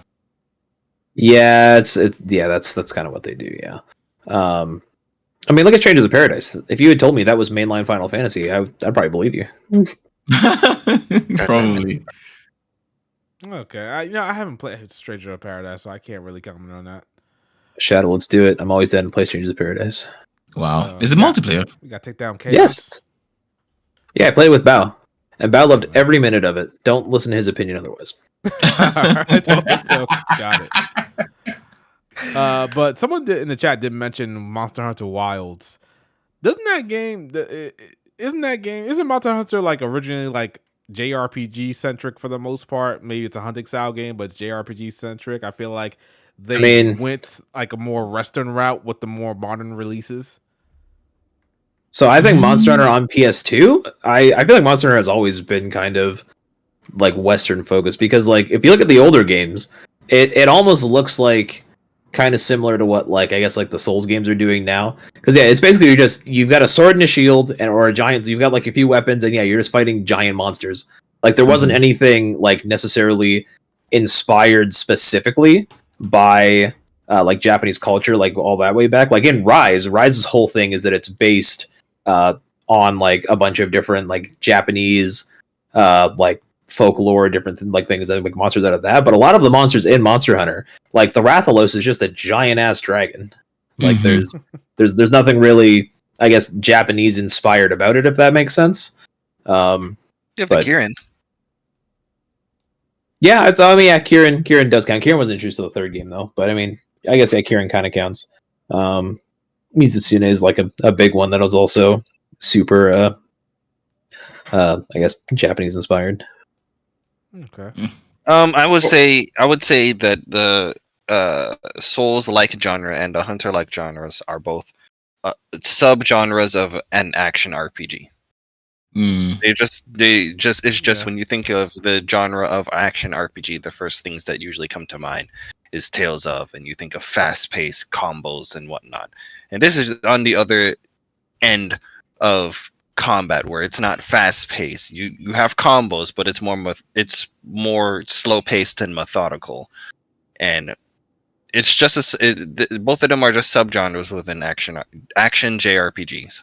You still have numbers that pop up in damage. You still have your RNG drop rates and leveling up of some kind, and armors that you need to optimize with your characters. All of the components that make a JRPG are you can find within both a Souls-like and a Hunter-like. So that's what I would say about those. Okay. All right. Does anybody have any other topics? Chat, you got anything else you want us to talk about? Chat wanted our opinions on Expedition 33. Oh, because it's coming out now. It's coming out in less than a month now, or I guess in about a month today. I'd say I'm excited for that one. I think that one has been. I would say it's probably the game for the year so far that I think I'm the most excited for. I think everything else that I've seen thus far. I know everyone's playing Xenoblade X, but I didn't have a Wii U and never cared for it that much. But I would say Expedition 33 is probably my most anticipated game for this year so far. Yeah, absolutely. So. Now that I think about it, it probably is for me too. Outside of Grand Theft Auto 6, I can't think of any other JRPG coming out this year that I'm really. First Chapter Remake. Are you picking up? So the trailers in the First Chapter Remake. I mean, Lord? I play that game, but I'm not that I'm not anticipating it that much. Interesting. Yeah, same Shadow saying. Yeah, I'm gonna play it. I'm definitely gonna. It's definitely a priority when it comes out. But it's I like, didn't say all that. am I anticipating that much? I don't know. I don't think so. I think it's only because I played it before. I don't know. But yeah. Yeah. Are you picking up Expedition 33 Shadow? 'Cause I know you said you felt you were getting spooky vibes from it. Spooky vibes. Nah, 100% I'm picking that up. The only reservation I got about Expedition 33 is that while the turn-based combat looks really good and really frenetic and really like fun, it just looks like it might get a little nauseating with all the different camera angles and blur effects happening You all think at once. it's too spectacle? Yeah, it might get there a little bit too much, but we'll see. Shadow, have you played Legend of Dragoon? Yeah, but I don't remember that much about it. I didn't like it. I wasn't a fan. Oh, okay. So I wonder how that will translate for you when it comes to this then, because this definitely looks within the same realms of Legend of Dragoon. It's probably doing more in regards to its quick time events than Legend of Dragoon did. So, and then you're saying with all of these camera angles that might, I don't know how that's going to play out for you, but it looks like it could get a little nauseating. I highly doubt that's going to be the case, but it looks like if you're doing it too much, you might be like, okay, this is getting a little bit crazy. But I highly doubt that's going to be the case. But yeah, I'm very much anticipating that because that game and how it looks and how it plays, it looks like how Final Fantasy should have went with 15 and 13 and how they continue turn based. I don't know how they didn't see that, but I've always thought that turn-based games are very stationary affairs and that you need more dynamic camera angles. You need more just, shots in general to make the combat look a little bit better. And I feel like Expedition 33 is really nailing that a lot. So we'll see. I'm very much just interested in the combat. So I'm not that crazy about how the story and characters are going to play out. I'll be paying attention to it, but like it's more the combat that I'm really interested in seeing if it can pull off what it looks like it's trying to pull off. I was the person that was more so spooky about it. I don't know, something about it just doesn't. And the fact that it's $50 is kind of concerning to me. I know it's like he said that. Yeah, it's also on Steam. It's on sale for $37 if you just get the non-deluxe. Yeah, $37.79 on Steam until the early purchase bonus. Yeah, it's an early purchase bonus. For me, I'm not scared of that. I think it could be a sleeper hit. I think it could be something I'm definitely hoping that. Yeah. Yeah, I think it's something pops up and no one's talking about it much, and then later down the year we look back and we're like, wow, that was a gem, and maybe that's just hopeful thinking for me, but I think it could be a sleeper hit coming out this year, especially at that price. I'm excited for it as well. I am planning to pick up a physical copy on PS5 because I feel like this will be one of those games where, like, in 5 years, you're not going to be able to find a physical of it. You brought up an excellent point, Blake. You might be right about that. I should probably do that too. Because I feel like this is literally textbook niche sleeper hit, like Q was saying, and that it's gonna no one's gonna hear about it until the Game Awards. And it's gonna get nominated for best RPG and maybe best soundtrack or something. People be like, "Where did this game come from? Who is this?" And then it's gonna the price of the game's gonna skyrocket. Interesting. Yeah. Do you think if it is that good and it gets nominated for best RPG, do you think it will win? I don't know what other RPGs are coming out. I mean, that depends on if GTA 6 counts as an RPG, because we already know GTA 6 is winning every category that it is nominated for. It's not going to be an RPG category. It's not. I mean, RPG. I guess it was a San Andreas where you could get your shooting skill you could raise it and you could get fatter and whatnot. I guess that's the only game in the series that had an RPG system in it. I think the thing is I think that the publisher / developer is confident in this because their sale ends on May the 1st and the game comes out on April 24th, which makes me think if they're willing to keep the price down, they have to be confident in the game. To be like, yeah, this is a reasonable price. I feel like the game might be short, it might be 12, 15. That I do agree. Dude, I would love if this game was like a short, like a Live Alive or a Chrono Trigger, like it was 20 to 30 hours. Like that's like the sweet spot. The sweet spot for this type of game. Yeah. Maybe just because fucking Trails has like scared me, and I'm like fucking 90 hours in Daybreak 1 still only in chapter 5. Like I'm ready for a short JRPG. Oh, Ace just say it's on Game Pass. So it'll also be on Game Pass, yeah. So get that Game Pass back, you. I'm not doing it. I'm buying it on PC. I don't got Steam Deck, man. Steam Deck is beautiful.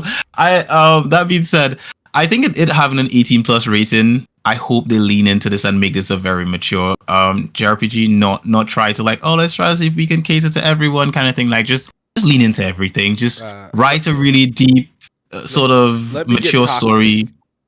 Let me get toxic here. Is this a JRPG? Or is Claire I'm giving it JRPG status, man. This is a JRPG. Is Claire Obscure Expedition 2033 a JRPG? It is a RPG. It's a turn-based RPG.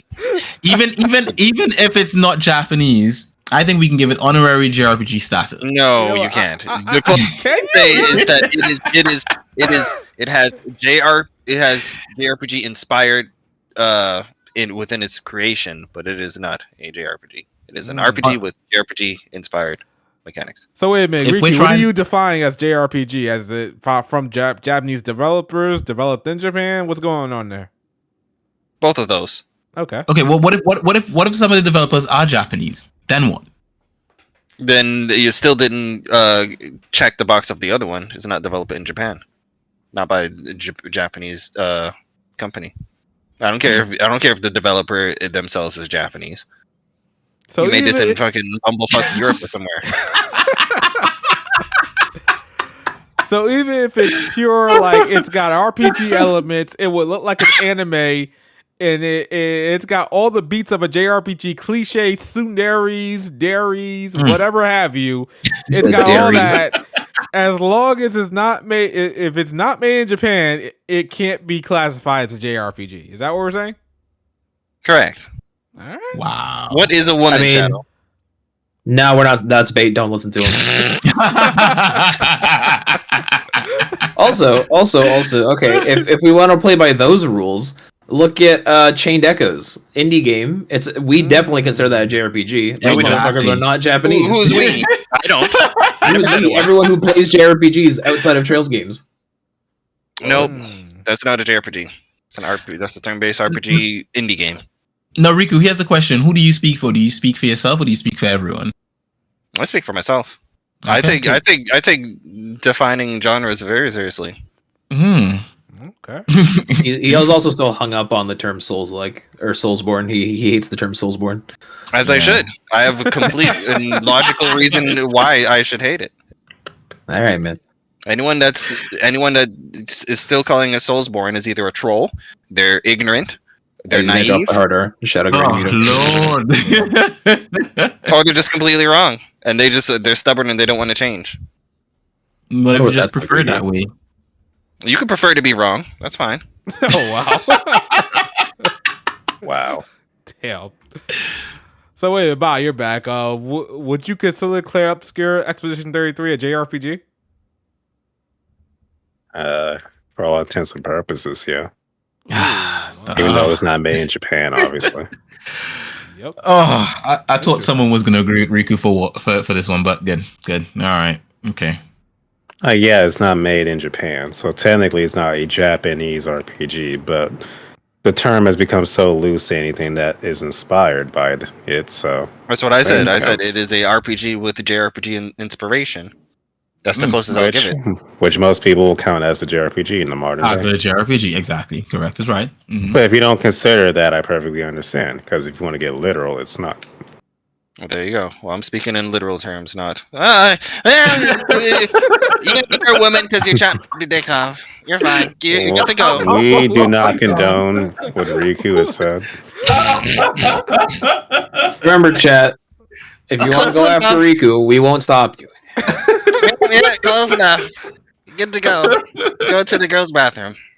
Oh my god. But yeah, Ba, are you looking forward to that game? Expedition 33? I am. I'm very curious if it can live up to its hype. Okay. It looks beautiful. I'll give it that at least. Yeah, it does. Will you be look good. picking it up? So I want to.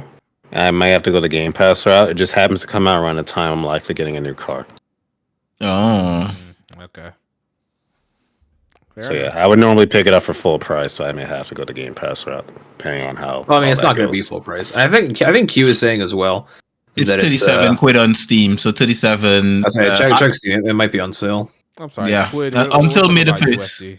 USD QQ.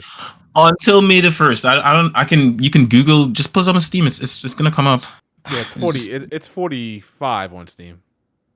Mm. Well, USD. I don't know about your little quid or whatever. You got your little foreign currency. Little quid. All right. USD Yeah, is the new only rapper. dollar that matters. Okay. Don't forget about that quid you owe me, Q. I hear you, mate. I hear you. Man. Oh man.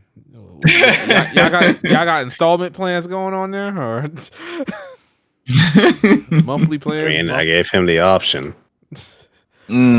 Like it could That be. boy about did said he's buying a new car. Could it Very be like? interesting. Could it be like $100 per month for the next 10 months? Wouldn't that still work? It would. It would come greatly in handy. Oh man. Q, get on that. We'll chat. Let's see. Talk about the Suikoden remaster release and the revival of this franchise. Konami finally bringing them back, and it's back including their JRPG series, other old IP back. Did the Suikoden collection come out? Remaster collection come out? I thought that came. It Yeah, that's did, come out. and Oh, they okay. announced the anime of Suikoden 2 and a new mobile game. Oh, they That did. looks just like what's it So called? Shadow, you picking up Suikoden, right? You love Suikoden. Yeah, I'll eventually get to it sometime.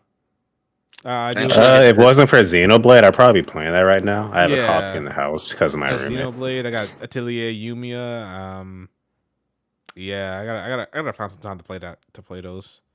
I thought. I'm thinking Suikoden of and Lunar. Suikoden. That's good. Yeah, I'm thinking of Lunar. Lunar is the end of April.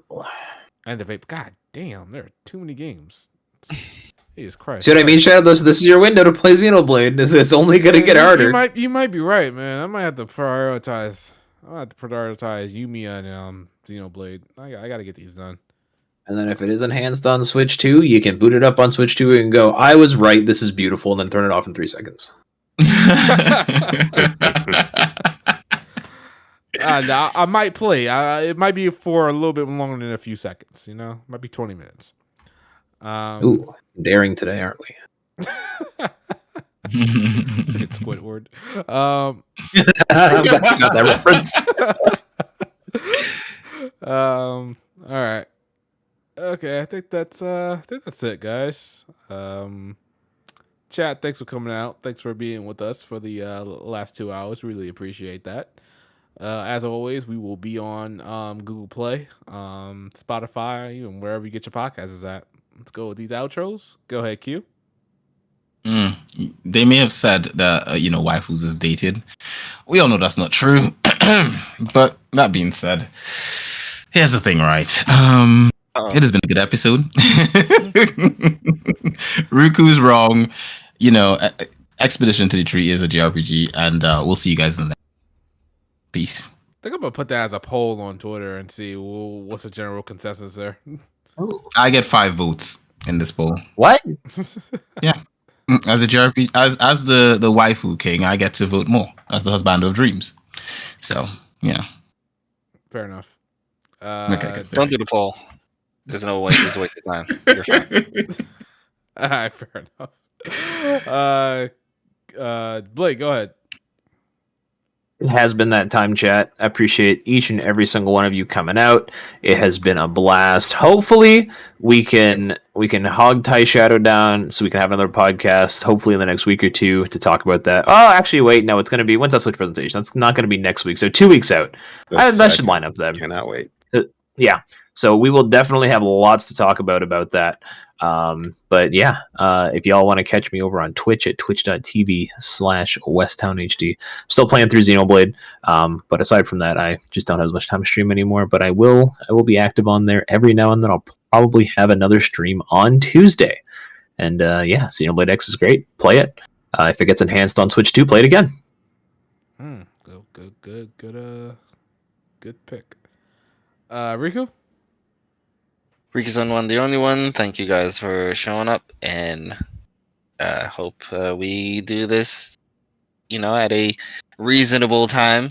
The next one, it seems like Shadow was able to get this one out and not, trick us into believing it was happening, and then it didn't happen.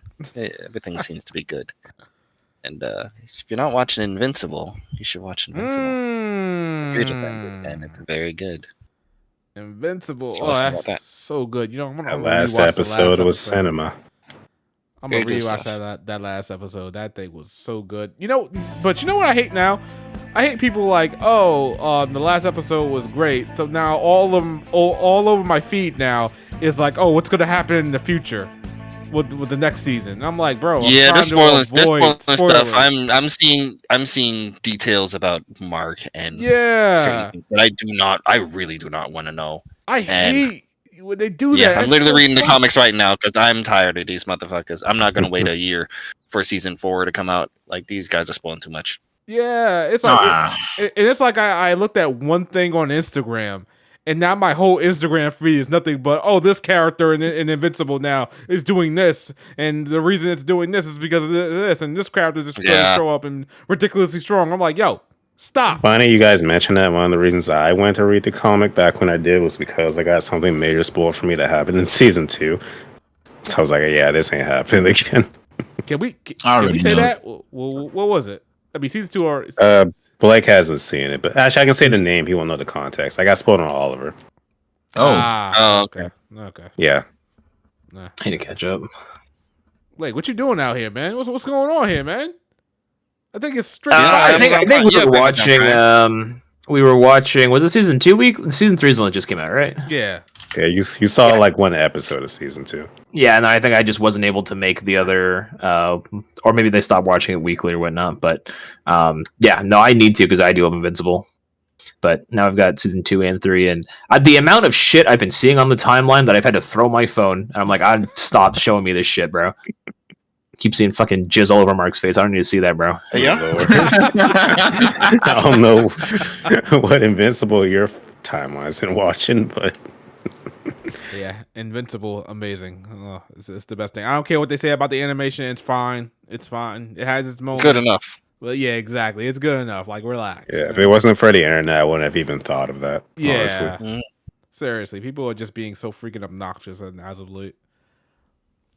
Bow. Yeah, outro. Thank you for another episode of HPMP Podcast, everyone. Can't do this without you. Hope you're enjoying whatever you're playing right now, whether it be Xenoblade, Atelier, Suikoden, Kingdom Come 2, if you're Ace. We appreciate you guys, and we will see you in the next one. Hopefully after the Switch 2's big information blowout. Oh, yeah, absolutely.